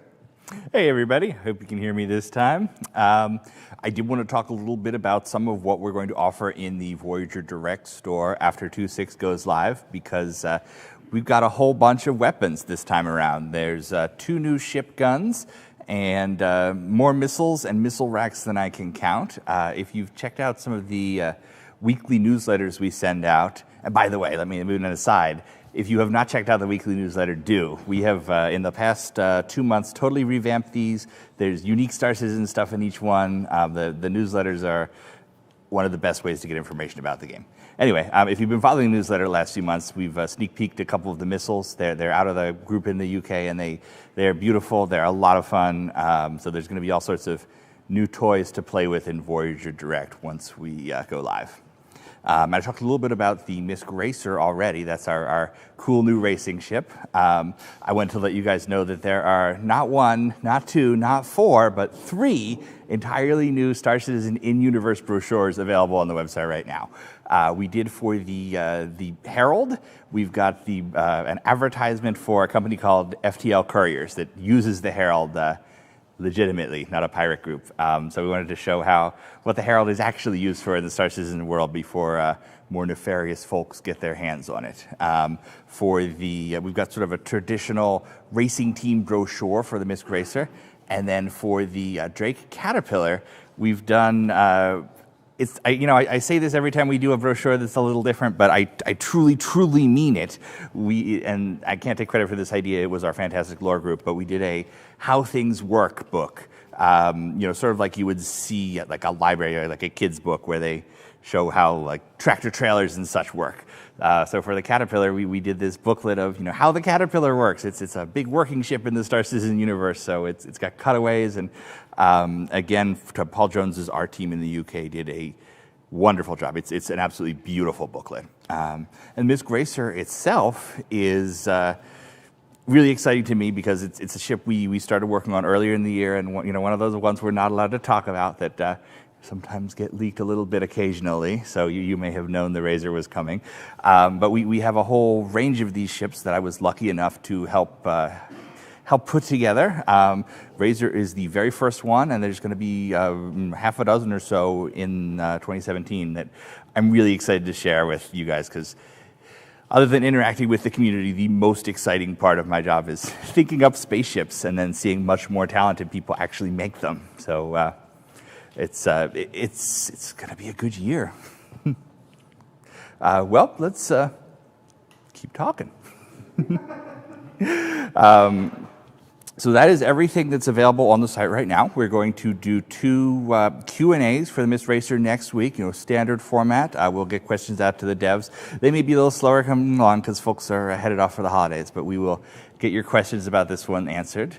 The cool thing about the Racer is this is, of all of the Star Citizen ships, we've got the Mustang Gamma, we've got the Mustang Omega, the 350R, the M50. They're all racing ships, but they're all either adaptations of existing ship chassis, or in the case of the M50, it's a dual role because it's intended to be sold as an interceptor also. So the really cool thing about the Misk Racer is that it is designed from the ground up as a racer. This is a ship that was intended to win. And next year we're going to have the 2947 Murray Cup, and Misk is hoping to place. So with that, we're going to go back to the game. Thanks, Ben. That's a lot of information ready to go. So we still have our players readying up. Hopefully shortly we'll be ready to do the biggest squadron battle that we've ever done on a broadcast. No, absolutely. 10 versus 10 in Arena Commander. No, absolutely. And one of the things I'm really looking forward to seeing is also some of the new camera stuff that we've been mentioning earlier in the stream. Oh, yeah. Because we have a couple spectators who are going to be in the game mode as well, so we can jump to them. But yeah, 2.6 bringing a lot of new camera controls and. Oh, I'm here. The game is starting. Yeah. Let's take a look here We're right going now. in. There we go. All right. So we have players starting their positions. They haven't engaged yet. They're in the feeling out. All right, Team portion. USA. Don't let me down. Here's Matt Sherman filling in for Vinny Sinatra, who went down with a terrible stomach bug. Vinny, we're all thinking about you. All right, he's looking for target there. Oh. Yeah. Obviously, he's discovering that new afterburner system, which is dangerous in a map like Dying Star with all of these asteroids.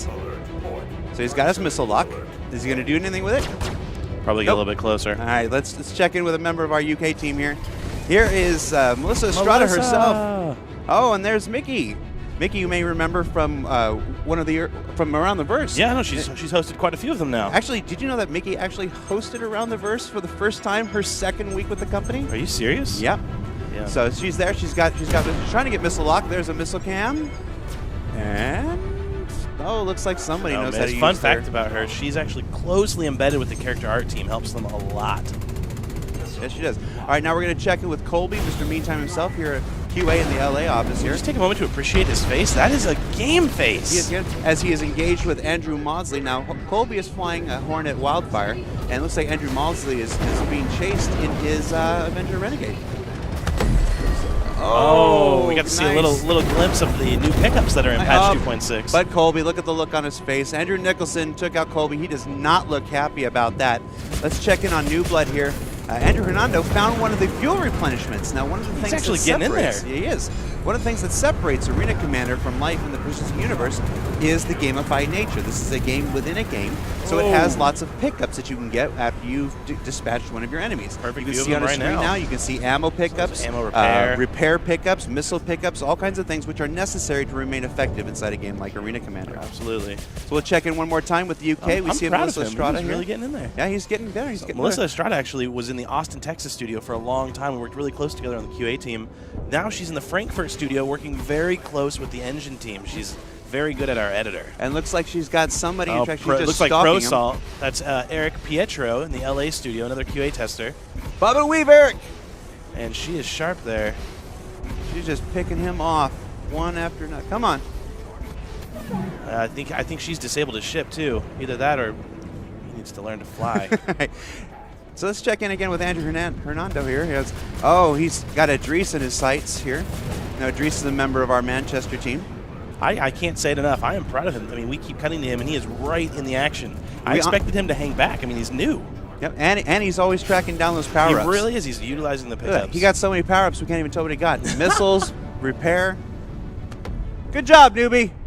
So, it kind of pains me to say this, but let's talk score real quick. Right now, Team USA at 11,435. Team Europe over 6,000 ahead with 17,600 and climbing. Team Europe. Let's check in on one of our observer cameras here. Here is a lovely beautiful. Yeah, here's a lovely Avenger Renegade. Off on a leisurely stroll through Outdying Star here. No, also the VFX for the thrusters in the back are also new to patch 2.6. Oh, yes, they are. Good call. Let's check in once again with our UK staff. Here's Andrew Nicholson. Now, Andrew Nicholson started life as a QA tester. He did. He actually was leading QA in the UK, but he moved on, and now he is a designer. Now he's a designer. Recently responsible for the key bindings overhaul we had, so please send your complaints there if you have any. Not us. No. Just kidding. Love you, looks Andy. like he's having a close encounter with that asteroid. Glad we did got not that work on out camera. for him. Sorry, That did not Andrew. work out Sorry, for him. Andrew. Let's check in one more time with Matt Sherman here. Matt Sherman subbing in for Vinny Sinatra. He is stone-faced and focused. Now, Tyler, once again, you know what they're playing for. They're playing for nothing short of immortality. Well, and 25 points. Don't forget that. Well, the 25 points are heading towards their immortality to get for their chance to have their name emblazoned on the RSI Cup, awarded to all of our backers for displaying in their hangars for all time. Absolutely. So we've got just over 15 minutes left. Team Europe is still holding that around 6,000 point lead, but that's nothing. I mean, we've seen 6,000 points change in the matter of 30 seconds. It just matters on if they're really getting in there or not. Let's check in one more time with our UK team. Here's Mickey Oliver one more time. She just evaded a missile. Fantastic job, Mickey. Now, if there was a prize for grabbing the most pickups, Andrew would be in first place right now. Yes, now Andrew Hernando has been doing a fantastic job picking up the prizes. Now, we're following Melissa Estrada right now, and I have a fun fact here. It says Melissa Estrada is obsessed with cats, and her life's ambition is to hug every cat in the world. Do you know where that phrase came from? I want to hug every cat in the world. That was actually from the first episode of Which Glitch that we did. I introduced them all. She sat to my right, and she was supposed to say a one-liner, and she said she wanted to hug all the cats in the world. Oh, and she just took out Underscore. Now, Underscore... And immediately grabbed the pickups, too. Underscore might be known to folks. Underscore was a member of the community who recently joined the team. Mr. Bryce Benton. He's also my roommate, unfortunately. I mean, he's also my roommate, period. Great guy. Absolutely great guy. He actually works really close with the DevOps team. He's being trained by Jeffrey Pease, does a lot of stability work, focuses on crashes, and works with the engineers. Right now we're following Tyler Tumlinson as he is stalking Wayne Owens. He had Steve Brennan in his sights before, but he decided that he found a more attractive target. Oh, come on. Come on, Tyler. This is your chance. Team Europe is running away with this thing. Lights on you. But the missile's not enough. Nope. Sure the missile's not enough. No, All right, we'll check. He's on it. He's got his gimbals locked. He's moving in. Missile locked. All right, we'll check in one more time with the UK here. Here's Wayne Owens. Look at that face. That is some Braveheart stuff. Yeah. He definitely has that fantastic focus intimidating. face. He is stalking. Meantime, our own Colby Snyder here in the LA office. I wonder if Colby even knows he's there. Let's check in on Colby and see what Colby's doing. Nope. Colby's not even aware he's there. Colby is tracking his own target, has no idea Wayne is behind him, just picking up. Oh, no, they're actually in jousting now. He's found Wayne now.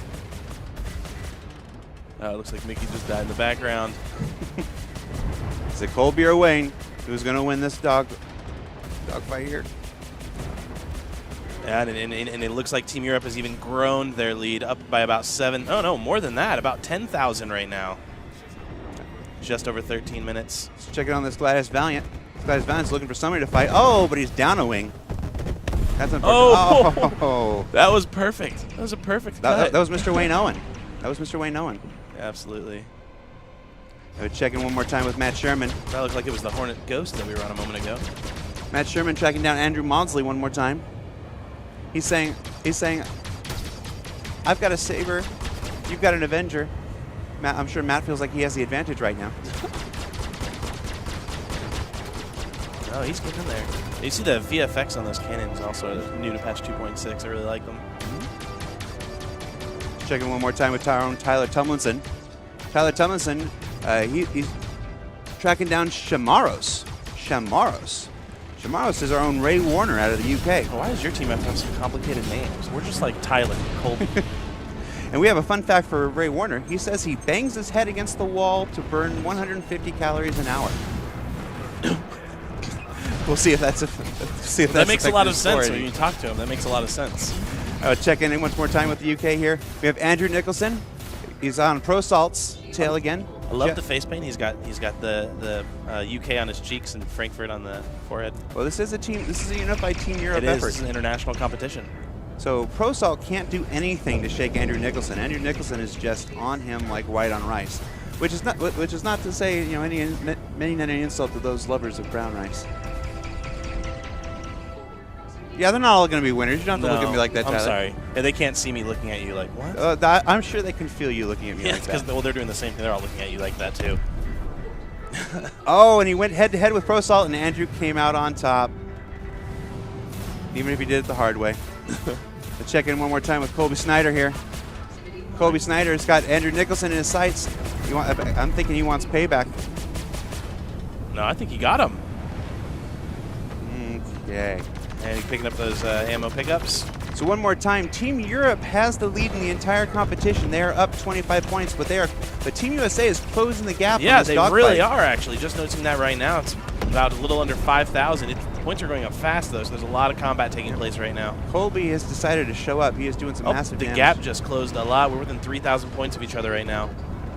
Come on, Team USA. I believe. Now, if I'm not mistaken, matches in Arena Commander end when one of two conditions are met. When either the time limit counts down or the winning team reaches a total score of 60,000 points. I believe that is correct, yes. All right. So we are just about halfway through this match. Yeah, in both avenues, yeah. See, you said I don't know math. Well, you know what? Occasionally, what's the saying? A broken clock is right twice a day. And so am I. Or is it once a day? All right, so we're checking in with Melissa Estrada here. Melissa Estrada is looking for somebody to kill. Looks like she's found Underscore. You got any words of encouragement for Underscore? No, not at all. I am fixated on the score right now because Team USA is just over 2,000 points behind. It looks like they may actually catch up. Right, switching to Andrew Hernando here and his Avenger. He has got Idris in his sights. There is a lot going on around that one asteroid. Idris. Not an actual Idris. Oh, that would be epic. I wonder if he gets that a lot. Probably. Sorry, Idris. Let's see if that's mentioned. Dude, look at Andrew go. I'm super impressed right now. Idris's fun fact is that he sometimes gets mistaken for Mark White. I think that Team Europe heard me warning them about Team USA catching up because they have started to largen. What's the word for that? Widen the margin. Widen the margin. There you go. Thank you. This is what I have to hear. Okay. Let's check back in one more time with the UK feed. Here's Mickey Oliver in her own Avenger. Who's she got? She's got Underscore in her sights. Underscore seems to be attracting a lot of Team Europe's attention. You can do it, Underscore. You know, it's rumored that Underscore is one of the better pilots in the Austin office, so we'll see if he can pull this through for him. Do I have a fun fact for Underscore? For Underscore? Yes, it says his pastime is watching football, and his obsession with Star Citizen led him to joining our team. Also, He's a trained yo-yo judge. Let me. I'll just tell you right now. You don't need to read anything. I can tell you all of his most embarrassing secrets, but I'll save that. All right. With that, let's check in one more time on Matt Sherman, our own Matt Sherman, technical designer out of the Los Angeles studio, subbing in for our own Vinny Sinatra, who went down with a stomach bug. Survives this mid-air collision. Lives to fight another day. Who's he got in his sights right now? He's got a glare on the screen. I can't read it. Oh, it's Idris again. Oh, he's got Idris. Yeah, so we have just over 8 minutes left. Team Europe is ahead by just under 9,000 points. It's going to be potentially close. Team Europe pulling farther and farther They are, away, but man. I'm not giving up yet, okay? I'm still believing in Team USA. All right, we're going to check in one more time with newbie Andrew Hernando. I think Andrew's going to take it home. You know, he heard us, talking about him in rehearsal. I think he probably went home last night. No, we were and talking spent a lot of all night crap. practice. We were talking a lot of crap. All in night rehearsal. practicing because when we were practicing before, Andrew was taking a scenic tour of the Dying Star map. No, maybe he was doing that to throw people off though. Yeah. And lower expectations so we can come in and surprise everybody. We'll check in one more time now with Tyler Tomlinson. Tyler Tomlinson got Shamaros one more time in his sights. Yeah. But does he have any missiles left to use? He sure does. It's looking like this is getting very close to being over with Team Europe less than 5,000 points away from winning round 2. Earning themselves another 25 points, putting them at 50-0. But let's not get ahead of ourselves. There's still time. Do we know how to pick them or what? Checking one more time with our own Yeah, Colby that's Snyder here. moving up. Colby Snyder's picking up a wealth of rewards here. Team USA needs to be focusing right now on combat. You do not just get points from kills, you also get points for damaging. And we'll take a look at the UK feed here. We've got Andrew Nicholson. Andrew Nicholson's got Colby in his sights. We have a fun fact about Andrew Nicholson. It says, Jared, I don't like fun facts. Bite me. Wow. All right. Thanks for your fun fact there, Andrew Nicholson. That's really helpful. That was very reflective of his real personality, too. Yeah, that's what you get. See the look on his face right after he died. Less than 4,000 away from finishing round 2, Team Europe. Well, at least we'll get to see Cameron again. Yep. Love Melissa that Estrada, guy. after our own Andrew Hernando over there. I think she's realized he's a bigger threat than she thought, than we all thought. All right, we are on the last kill of the match, guys. One more kill, and the game is won. Yep. That's it again. Team Europe has done it in round 2. I'm tempted to rage quit right now. Yep. And we got a graphic here for that. Let's winner, Team Europe.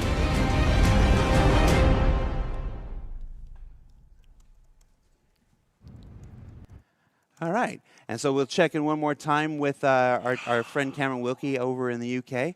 As soon as we get confirmation that he's on camera, we can see. So Team Europe up 2 events to none for a grand total of you are the math wizard. You are the math wizard. How many points do they have now, Tyler? Well, they got 25 from the first round, 25 for the second round, so it's currently 53-0. Team Europe is in the lead. All right. Now let's go to Cameron Wilkie. Let's see. Cameron Wilkie, you guys ready to go? All right. He's getting ready. There we go.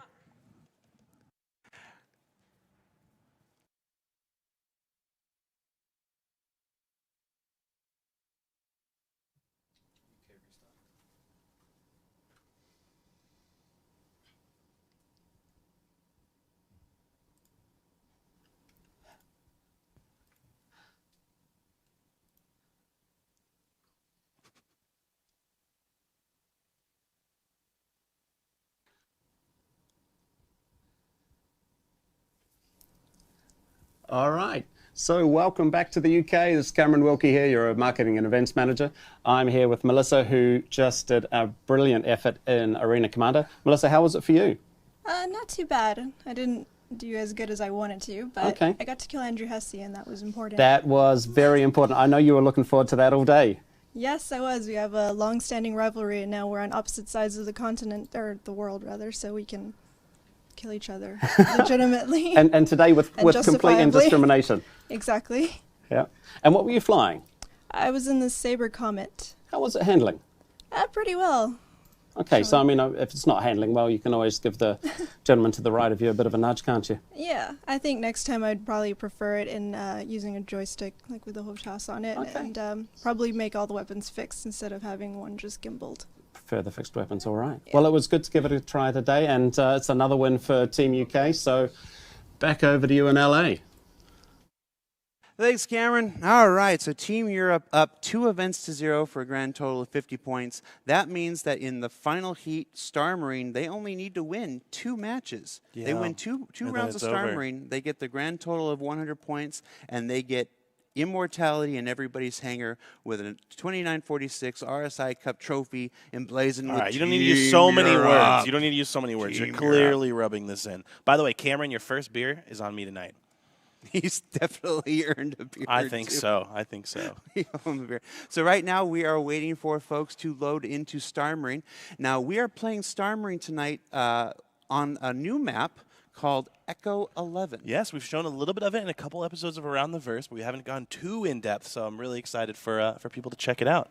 The cool thing about Echo 11 is it's I don't even know how to properly describe it. So there's giant asteroids, and you can go on either side or EVA in between the two, and it's really cool. Yeah, Echo 11 is actually 3 levels. So there's a lower level, a middle level, and a top level. But in between the entire thing, like the hole in a donut, is this giant EVA area. Yeah. So you can actually cross from 1 to 3, from 2 to 1, through the, not just through the corridors and through the map, but a lot of gameplay on Echo 11 comes down to how effectively you use those 0G shortcuts that are available.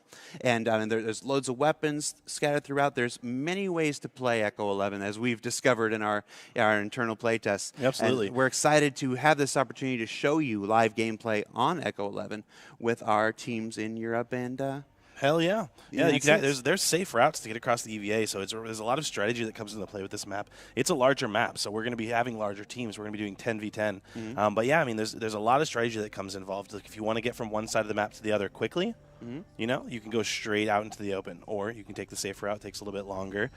So I think this is going to be really good. I think it's going to be really good.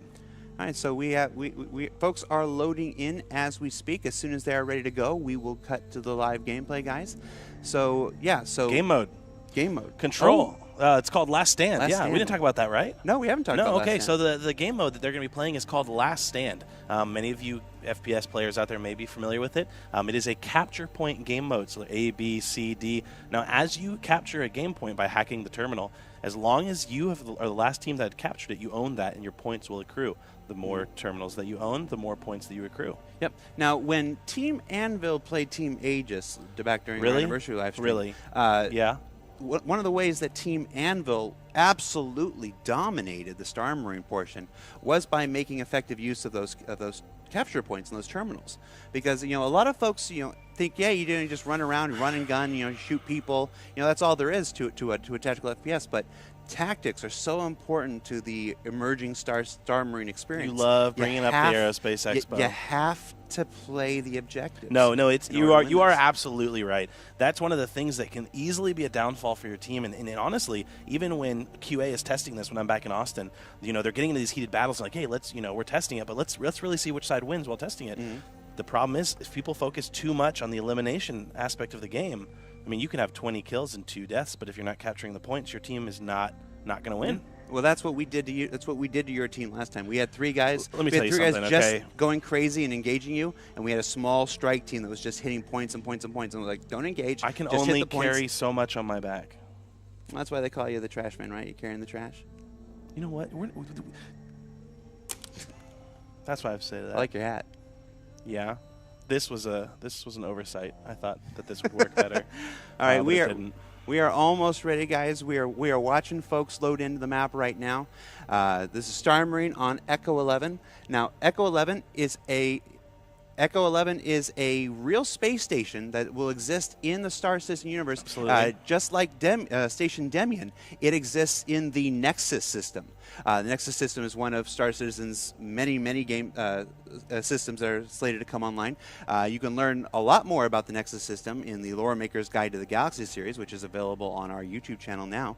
And so these aren't precisely the same versions that you're going to see in the Persistent Universe. Yeah. Because this is a gamified version. And we hear that we are ready to go. The game is starting.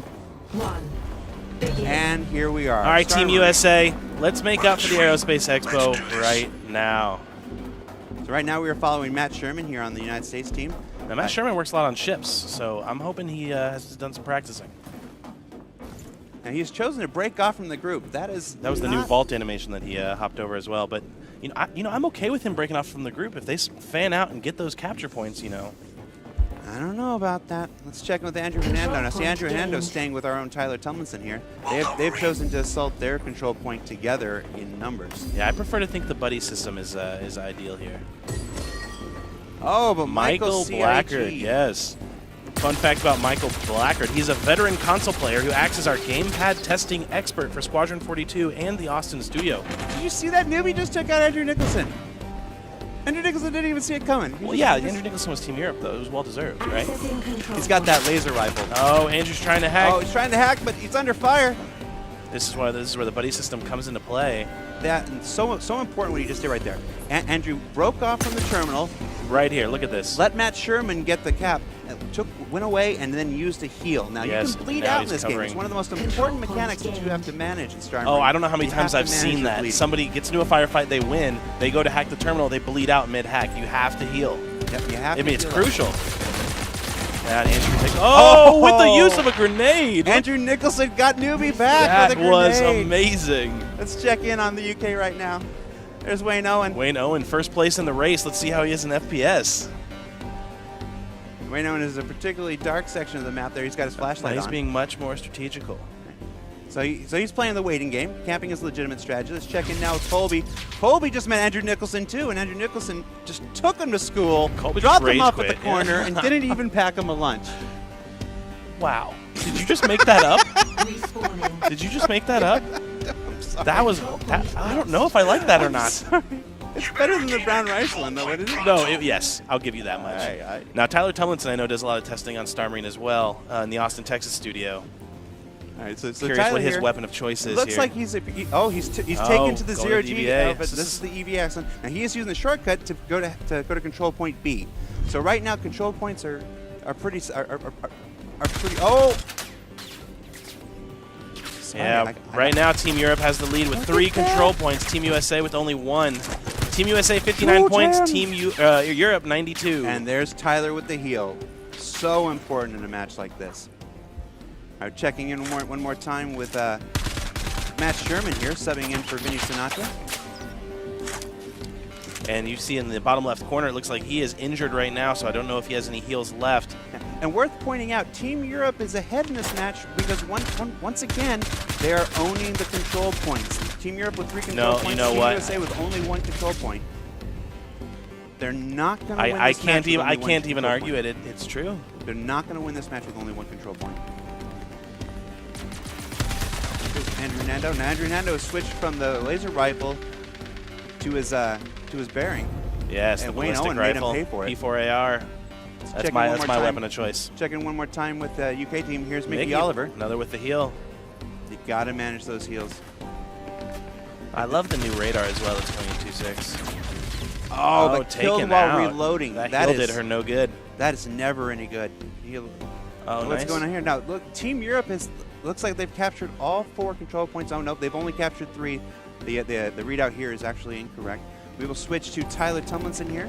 Now that camera that we just saw was actually the free cam that is going to be available in patch 2.6. And Tyler Tomlinson seeing a control point, but he's got folks coming in. Grenade out! No! He's someone that got him from behind. Oh, they exchanged grenades. Melissa Estrada with that another is grenade. brutal. Let's check in on Colby Snyder, Mr. Meantime himself. Where are you going, Colby? You going to hack control point D? Is that where you're going? I think he's just going to hide at this point because right now Team Europe is up by over 100 points. Colby definitely playing it safe, checking the corners. About 2.5 minutes left on the clock. This is round 1 of 4. So well, it could be over a lot sooner than that if Europe keeps this up, though.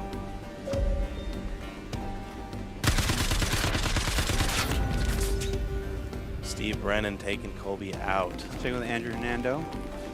Control point lost. I'm telling you, this guy's growing on me. He's getting good. So Andrew falling behind a teammate here.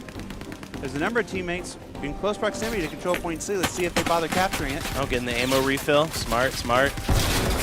Andrew seems to be really utilize the environment with the pickups in the squadron battle. Now the ammo box is here.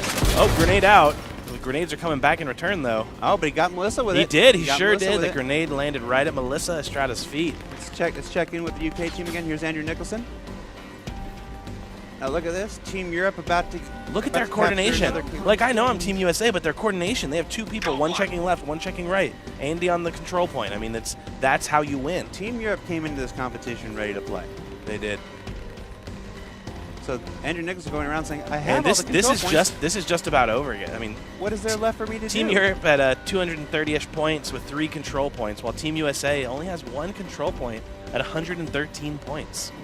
Under 2 minutes left, but I don't think we're going to make it until the timer runs out this time. No. Now they just decide, do they want to go for the 4 cap? Andrew's falling behind Steve Brennan. They're approaching hack point A. With this point, they can go for the 4 cap and add insult to injury. And it looks like they took it. And you know what this means, right? More awkward camera with Cameron. Nice work. I love you, Cameron. Now remember, this is an international competition, so we're dealing with a stream setup that is very, very complicated. A little bit of delays. So here's Matt Sherman. He's falling in behind Tyler Tomlinson as they approach control point D. Better heal, Matt. Now straight back into round 2. Matt, you have to heal. Matt has chosen not to heal, and you can see his screen coloring out. Matt was going to die. There was absolutely no way to avoid that. If he hadn't been shot at the end, he would have bled out. So now that round 1 is over, that does award another 25 points to Team Europe. So it is currently 75-0. Yep. Now, you know what that means? If Team Europe wins this round, that's it. It's all over. Yep. So round 1 completed. We move directly into round 2. No time lost. But Team USA is taking those capture points seriously now. They've already got 1. They're capturing their 2nd. They have now split the control points. Well done, Marine. Sticking our own Tyler Tomlinson. Oh. Now, if you heard in your headset, you heard that. Well done, Marine. Yep. Now Tyler Tomlinson is going to bleed out. He better heal. He's focusing on grenades, trying to play offensive. But yeah, he is bleeding right now. He needs to heal. If Tyler doesn't heal, he is going to die. Yeah, he is. He is bleeding out. Looking for a health pack. Oh, no. Oh, no. A health pack, a health pack. He's desperately trying to find something. You see the colors. He's losing color in his screen as he bleeds out. This is vicious. We're just watching this guy bleed. I feel like I should go over there and hug him or something. That's right. We'll check in on the UK team here. We have Melissa Estrada. Melissa, she looks like she's on defense right now, holding down point D. Well, one of her teammates went into that room and paid the price. Oh, point C, actually. Yeah, see, this is smart, the defense. Yes, they're playing much more tactically now. They've decided to hold on to their points and try to make the other team come to them. They got the points first, got a small lead, and they're just holding them. It seems like they're not even going for the 3rd point, unless they have a flanker. Checking with our own Colby Snyder here. Colby, where are you going, man? He sees 2 of his teammates ahead. It looks like he's going to meet up with them. All right, sticking with 2 and now ahead. We have 4 members of Team USA in close proximity to Terminal C. Let's see if they go forward and actually try to Fun fact about who he's following, tune ahead, that's actually Don Allen. He's another tester who focuses on the PU, but most notably, he's been focusing on our demos that we've been doing for CitizenCon and for Gamescom and all of that jazz. Really awesome guy in the Austin studio. See, we see Team USA here. They are sticking together, tight formation, moving from one room to the next. They are trying to approach. They are trying to approach point C. It's not a huge gap right now. Team USA at 96, Team Europe at 128. Both teams have 2 control points and about 3.5 minutes left. And remember, if Europe takes this round, that's it. They also take home the RSI Cup. Let's check in with our UK team here. Here's Wayne Owen. Oh, he fell in behind a teammate. Oh, grenade out. You just throw grenades into rooms now. You never know. You know, it's called fishing. Sometimes you catch them. Yeah. Sometimes you don't. I don't. Nope. That's actually that's not true. I've seen you in some of the FPS playtests. You're pretty good. Yeah, I was talking about actual Why did I just compliment you? I must be tired. You must be very, very tired. We switch back to Tyler Tomlinson here just as he got a kill on Shem. Wow. Hey, I just want to point something out right now. Team USA has all 4 control points. They just took the lead for the first time in this entire tournament. just over 2 minutes. If they can defend, Control point lost. yeah, things are going to change. So much for the I might get to walk over there and talk to him. This is great. But Team Europe is taking back 2 of the control points, but that is okay. As long as, I'm going to say this loud so they can hear me, as long as Team USA holds 2 control points, you will win this round. All right, we're switching over to the UK now. We're looking at Mickey Oliver here. Mickey Oliver. I don't know how this happened. Oh, ran afoul of Michael CIG. Here's Andrew Nicholson. This game is neck and neck, 145 to 143, 2.5 minutes left. The importance of this game for Team USA is huge for both teams, really. Andrew Nicholson has realized that Team USA has decided to play the capture game now. Yeah, they're moving a bit quicker, a little less strategy. They might be a little worried. He knows there's a player at control point D. He knows there's somebody there capping right now, so there's a kill waiting for him. And Team USA is widening the margin, as you would say. Actually, you were going to say it. I gave the words. Oh. I wouldn't have said it. You suck.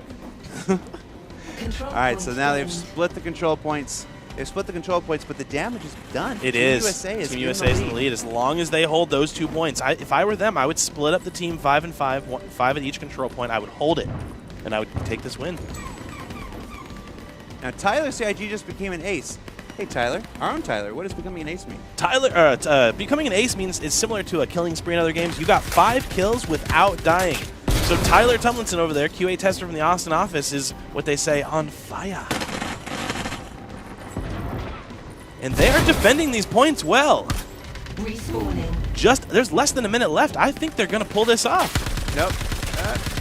All they got to do is hang on to the Team points. Europe has to do something now. What are you doing? Or never. He's trying to melee him, but bullets will do.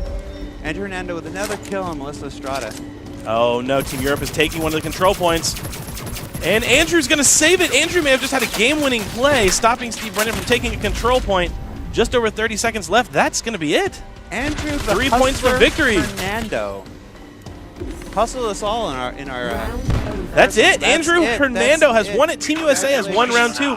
We're going to jump right back into round 3, I'm pretty sure. Yeah. So we still got some time to go. 25 points for USA. We are Echo.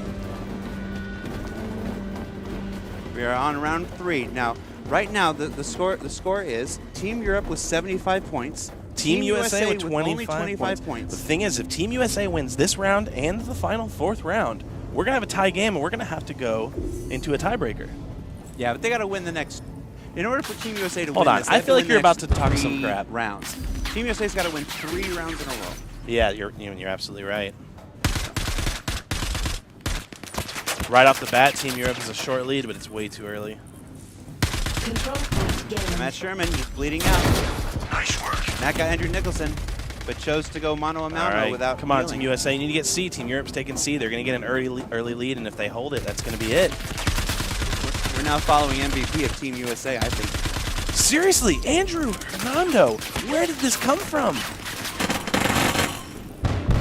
So Team USA only has 1 control point. Checking a lot of grenade use going in there. Here's Melissa. Now, Melissa's obviously taken a healthy amount of damage here. You know, I've noticed a trend with Melissa, though. It seems like she's always on the defense. She's really focusing on her strategy. I'm wondering if they had assigned a buddy system before this, because it seems like a lot of the pairs are consistent. The UK has come prepared. Now, folks watching at home may wonder where you've seen Melissa before.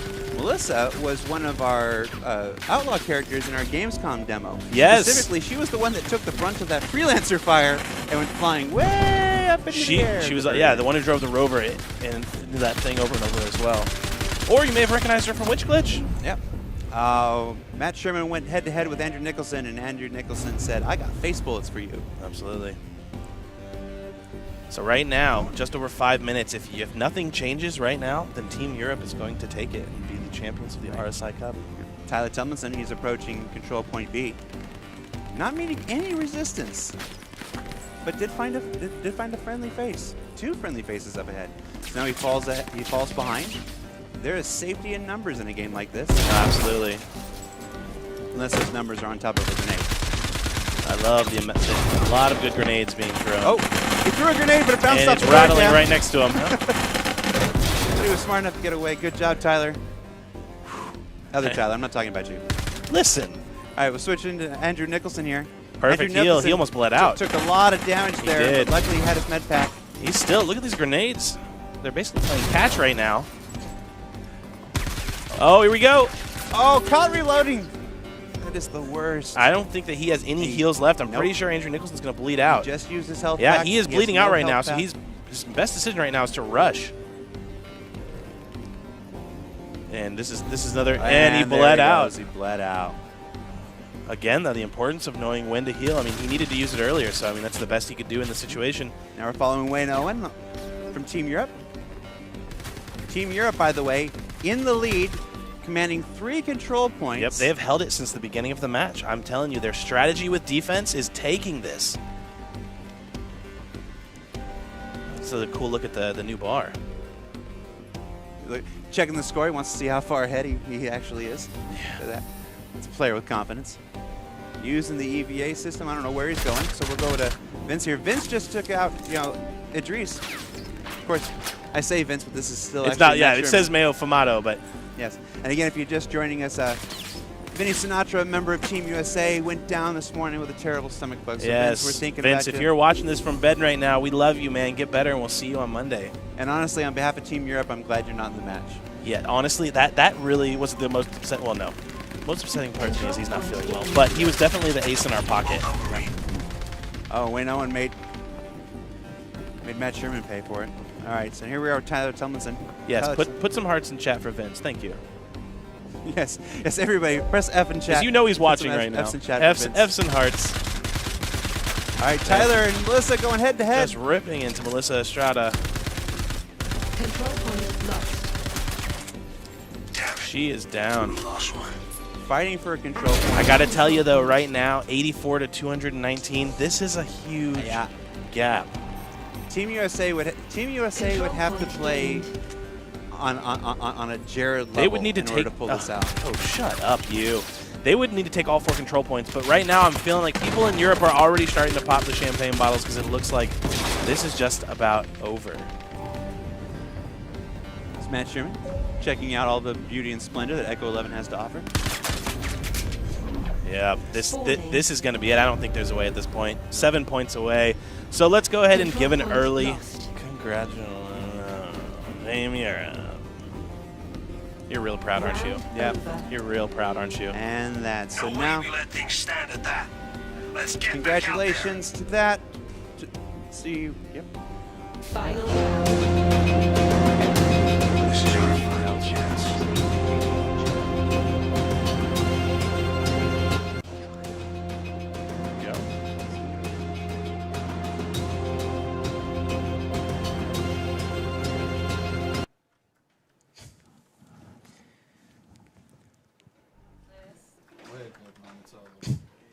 Well done. Well done. That's brilliant. Good job, Team Europe. Well done, well done. Team Europe for the win. Whoa. Wayne, how you feel right now? Fantastic. We took it. Yeah. Oh, it's round 4. What's going Oh, on? we don't even need round 4. We can just idle by and let them do it. You can just play with one hand while I come around and chat to you guys. I'm Mickey, going to be. how many kills did you get in that, do you think? I think I got 5. 5 But I'm working defensively, so I'm trying not to get I loads saw of you kills. doing a lot of cover as the game went by. I heard you making a lot of calls about covering the team and working tactically there. That was brilliant. Yeah. We like to well, it's the key, isn't it, to work all together to get them. So And this map needs a lot of teamwork, doesn't it? Because you've got the hacking system and you need someone to cover you while you do it. yeah, it's very like the layout's very sort of windy. There's a lot of corners, so you've got to make sure that call out to your team where everyone is. So. And did I see you bounce a grenade around a corner at one point? Maybe unintentionally. Well, it works, whatever you did. Just keep it up. You just keep playing one-handed while we chat to the team about the win for Europe today. Hey. Andy, how's the game going for you? It's going well. I am outplaying myself. I consider myself... And the USA at the same time. So you're Yeah, doubly I mean, brilliant. I consider myself a journeyman when it comes to this first-person shooter malarkey, and I'm doing all right. Now, have you formed any personal grudges? Was there anyone that killed you twice in a row today that you want to take out? Well, I always want to kill Hesse, but, you know... Everyone wants to kill Hesse. I think that's the theme of today, isn't it? Yeah. I've had a few with Mr. Meantime. A few grudges with him in the squad battle. Okay. Oh, well, we can settle those later. Yes. Well done, well done. Thank you. Melissa, I see you were all still playing here, but I'm just going to come around and congratulate Team Europe on a job well done today. Thank you. How did you enjoy yourself? Did you have fun? I did. I actually did have fun. I don't really play first-person shooters much, but I had a lot of fun playing with You everyone look here. like you're enjoying this. So now that 2.6 is out, I think you're probably going to be playing a lot more first-person shooters. I think so, so I can get some more practice under my belt. And lastly, Mark, Hello. how was today for you? It was pretty good. Good to see the team win. Did you have fun? Yeah, I enjoyed it. What are you looking forward to most when 2.6 goes live? Seeing the fans' reaction, see how much they enjoy all the new stuff we put in. All right. Oh, fantastic. Well, look, we had so much fun here today in Wilmslow and Foundry 42, and we're going to kick it back over to you guys in LA to wrap things up. Thanks very much. Thank you for having us.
So the Vandal fleet has been in existence for quite a while. We actually, if you look online, you'll actually find lots of shots of the initial models available to various people getting into the build. These ships we've kind of taken and we really kind of had to reinvent the wheel on how we would efficiently make these ships. So previously it was kind of thought that we could kind of model all this stuff and theoretically we could, like the render would deal with that okay, but the problem that you get in the engine is that when something drops below a pixel on the screen ratio, you get anti-aliasing. So, and when you're making a ship that's completely based around metal, essentially things run a high risk of turning into a beetroot at a given distance. So you can kind of log that stuff out as efficiently as you want to, but it just becomes far too labor intensive. It's really about kind of going back to the beginning and establishing, you know, a more kind of alien look, should we say, for the whole fleet, and really kind of making that kind of foundation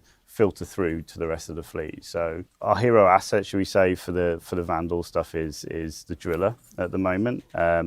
Matt and Colin have been working very hard on that and establishing really the pipeline and the work that goes into making that kind of look work.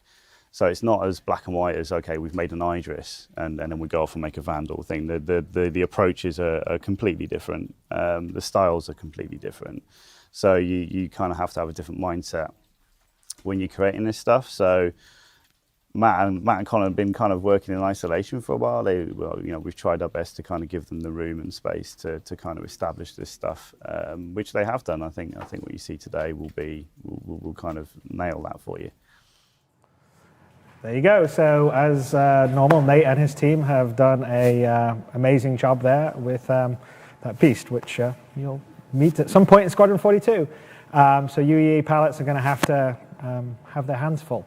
Anyway, so now we got a glimpse of their ship. Let's sit here and have a little chat about the Vandal. Yeah. So we sort of been working on developing the ships themselves, which are, pretty interesting. I think maybe perhaps should we just show a little scale video to sort of see how they line up? Yeah, absolutely. First, let's do that. So if you guys can run the scale video so we can sort of see how a person lines up to the various ships. So you get an idea of scale and where kind of some of the Vandal ships fall.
There you go. So you kind of have an idea of the range of scales, and of course, we build we build all those out properly, so they have interiors, and you can explore around them. And that's kind of one of the great things with Star Citizen. Obviously, two of the largest Vandal ships were sort of shown there.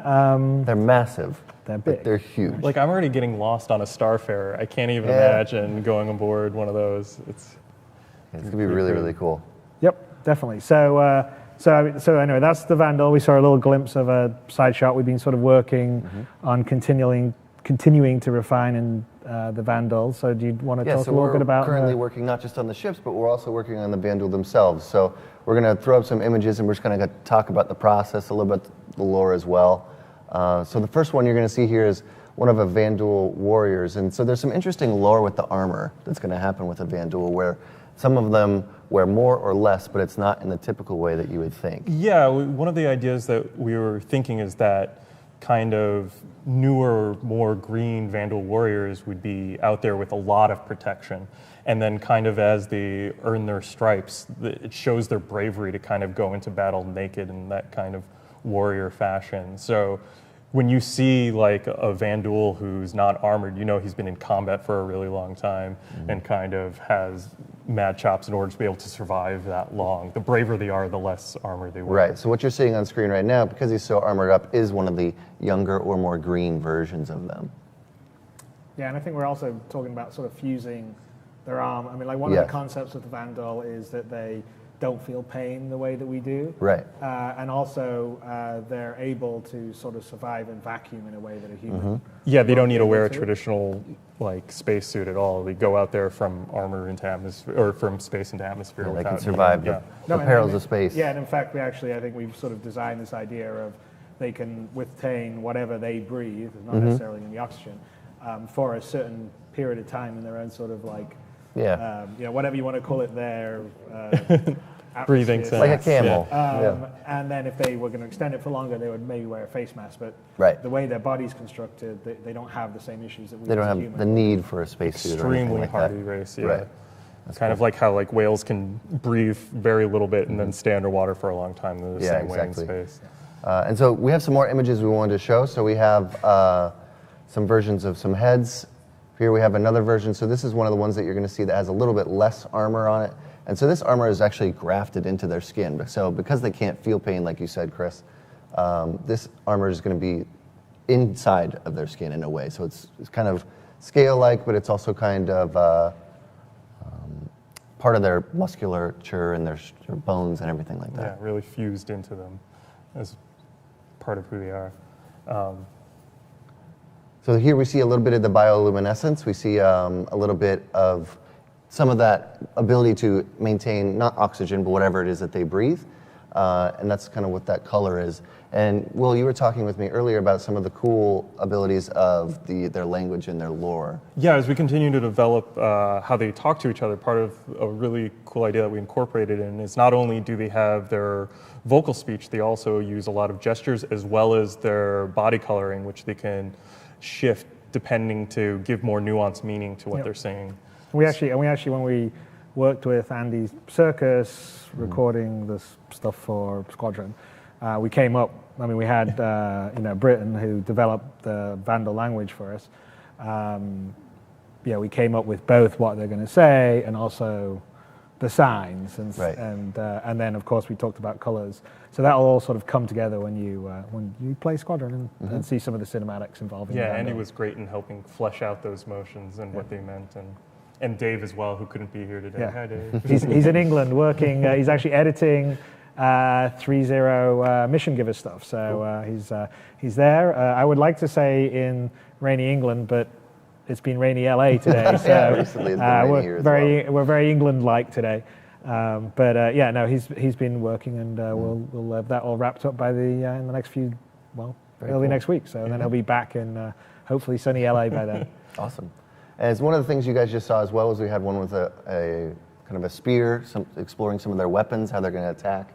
We've also been exploring, as we get out of the concept 2D phase into the 3D phases, which you're seeing right here. So more of the armor being grafted into the skin and trying to do some, I guess you could say, maquettes or sculptures that are going to show kind of the pose and the attitude of the character as well. So now that we're getting into 3D, it's nice to be able to start to flesh out that character a little bit further with all the things that we're talking about. Yeah, and it's a kind of refinement, right? Because we had a version and we already had it in the engine, but we sort of slowly being like, okay, let's add a bit more to this. Let's flesh them out. Let's work in some of their sort of lore and history and play around. It's ongoing. So we're even right now, one of our artists that we've had working on a lot of things, James Koo, is working on the Vandal. He just started recently, so we're continuing to push it, continuing to iterate on it, and make it the coolest. Like everything. Like everything. We keep making it better. We try to make it better. Push it and push it and push it. Yeah, and get that expression and emotion in the face too, because they're not just monsters, they're thinking creatures. They build these complicated spaceships. They have a lot going on. And we performance captured some awesome performances, so making sure that... Yeah, that needs to come through. Yeah. Absolutely. Yes, cool. Exactly. And do we have any more? Or I don't know. I know we had one video of a turnaround, but I don't know. Maybe we'll release that later. But yeah, there's a lot of stuff. I'm looking forward to continuing to work on it. I think the video is popping up right now. So again, kind of just showing the pose of the character and kind of getting into what they're going to look like without any of the stuff on them first before we layer all that other stuff. Yeah, I think it's pretty cool. So it's also one of the aspects that like you were saying, we're working on the different weapons. Yeah. The idea is obviously that the Vandal, they're a race that essentially are about combat and war, and they're a very martial race. And so they sort of take the rite of passage and fighting very importantly. And in some ways, maybe hand-to-hand combat for them is sort of the ultimate, you're almost a wimp if you're using That's where you're going to show yourself off, and so that's right? kind of why we have these weapons that can sort of double both as a sort of energy projectile weapon, but also as a melee weapon. And in some cases, depending on what's happened, you potentially will get, the Vandal, they'll behave very differently than, say, fighting, humans, right? If you're fighting outlaws or pirates, they will fight very different than the way the Vandal will fight. We have some really cool backstory for the Vandal that we're, not necessarily revealing all of it here. I don't know if you were going to say something. No, I was just teasing that I was going to give away the whole entire secret backstory. No. They're kind of, what humanity knows about them is kind of, mysterious. They attacked us 250 years ago in Orion and wiped us out, and they've been pushing through our systems, and this idea of them like kind of stealing and harvesting resources from these colonized worlds and just grabbing this material to forge into themselves, to forge onto their kind of skeletal frameworks of ships and build them up and keep growing is kind of collecting. And what makes them so hard is that they don't have a unified government as far as we've been able to find out. We've been experiencing all these different separate clans. So even if you destroy one or attack one, it doesn't affect all of them. So yeah, and I think the thing to remember is, Squadron, the storyline's so big that, it's a trilogy, basically. It's like, one of the Star Wars trilogies, or name the other various things that have, Lord of the Rings or whatever. And so we actually have an overall story mapped out, and a lot of, beyond episode 1, episode 2, and episode 3 is sort of getting more to the heart of the mystery and understanding a bit of the Vandal and kind of a bit of their makeup and maybe where they've come from, and we sort of going back into what's happened maybe a long time ago in this universe, and exploring some kind of what you would call maybe precursor aspects of Star Citizen, the universe. So I think that'll be kind of a cool journey to take with Vandal. So anyway, thought you'd like to see a little bit of stuff. I know we said we weren't going to show any Squadron stuff. We showed a little bit because the drill is there, and we haven't really shown the big Vandal ships yet, so it was actually kind of great to sort of show you where we are. And of course, they're continuing on development and will be bigger and better, but it's a very distinct and different look than the human ones, and I think that's great. And we're going to have the same with the Jean ships, and you've seen a little bit of it with the Tavaran Prowler, where each one of the races has a personality, and as Star Citizen fleshes out, I think that's going to be really cool. I mean, there's a lot of work to be done, so we're kind of starting on the smaller aspect of it, but when it's all done, it'll be really cool. Anyway, we'll be learning more about the Vandal as Squadron 42's development progresses, and we'll be telling you more and showing you more as we go. But for now, that brings us to the end of our show, and to one last special message from our team. Happy holidays from Los Angeles! Merry Christmas from Wilkesboro! Happy holidays from Austin! Happy holidays from Frankfurt! Joyeux Noël, let's relearn. Happy holidays! I'm always surprised by how big our Star Citizen family has become. It's going big every day. Across the globe, keep going. Now we've got job postings. Yes, we do. And new citizens keep joining to support the project, which is very cool. Yeah, and we definitely could not do this without all of you guys. Developers helping us out, making the game, and the backers supporting us, giving us the feedback, supporting financially, but also giving feedback on the gameplay and testing the game for us. So thank you so much. Yes, thank you very much. And I don't think we would want to do it without all of our guys here and everybody watching and in every part of the globe. Yes. So, happy holidays. Happy holidays. To you guys, and we'll see you in 2947.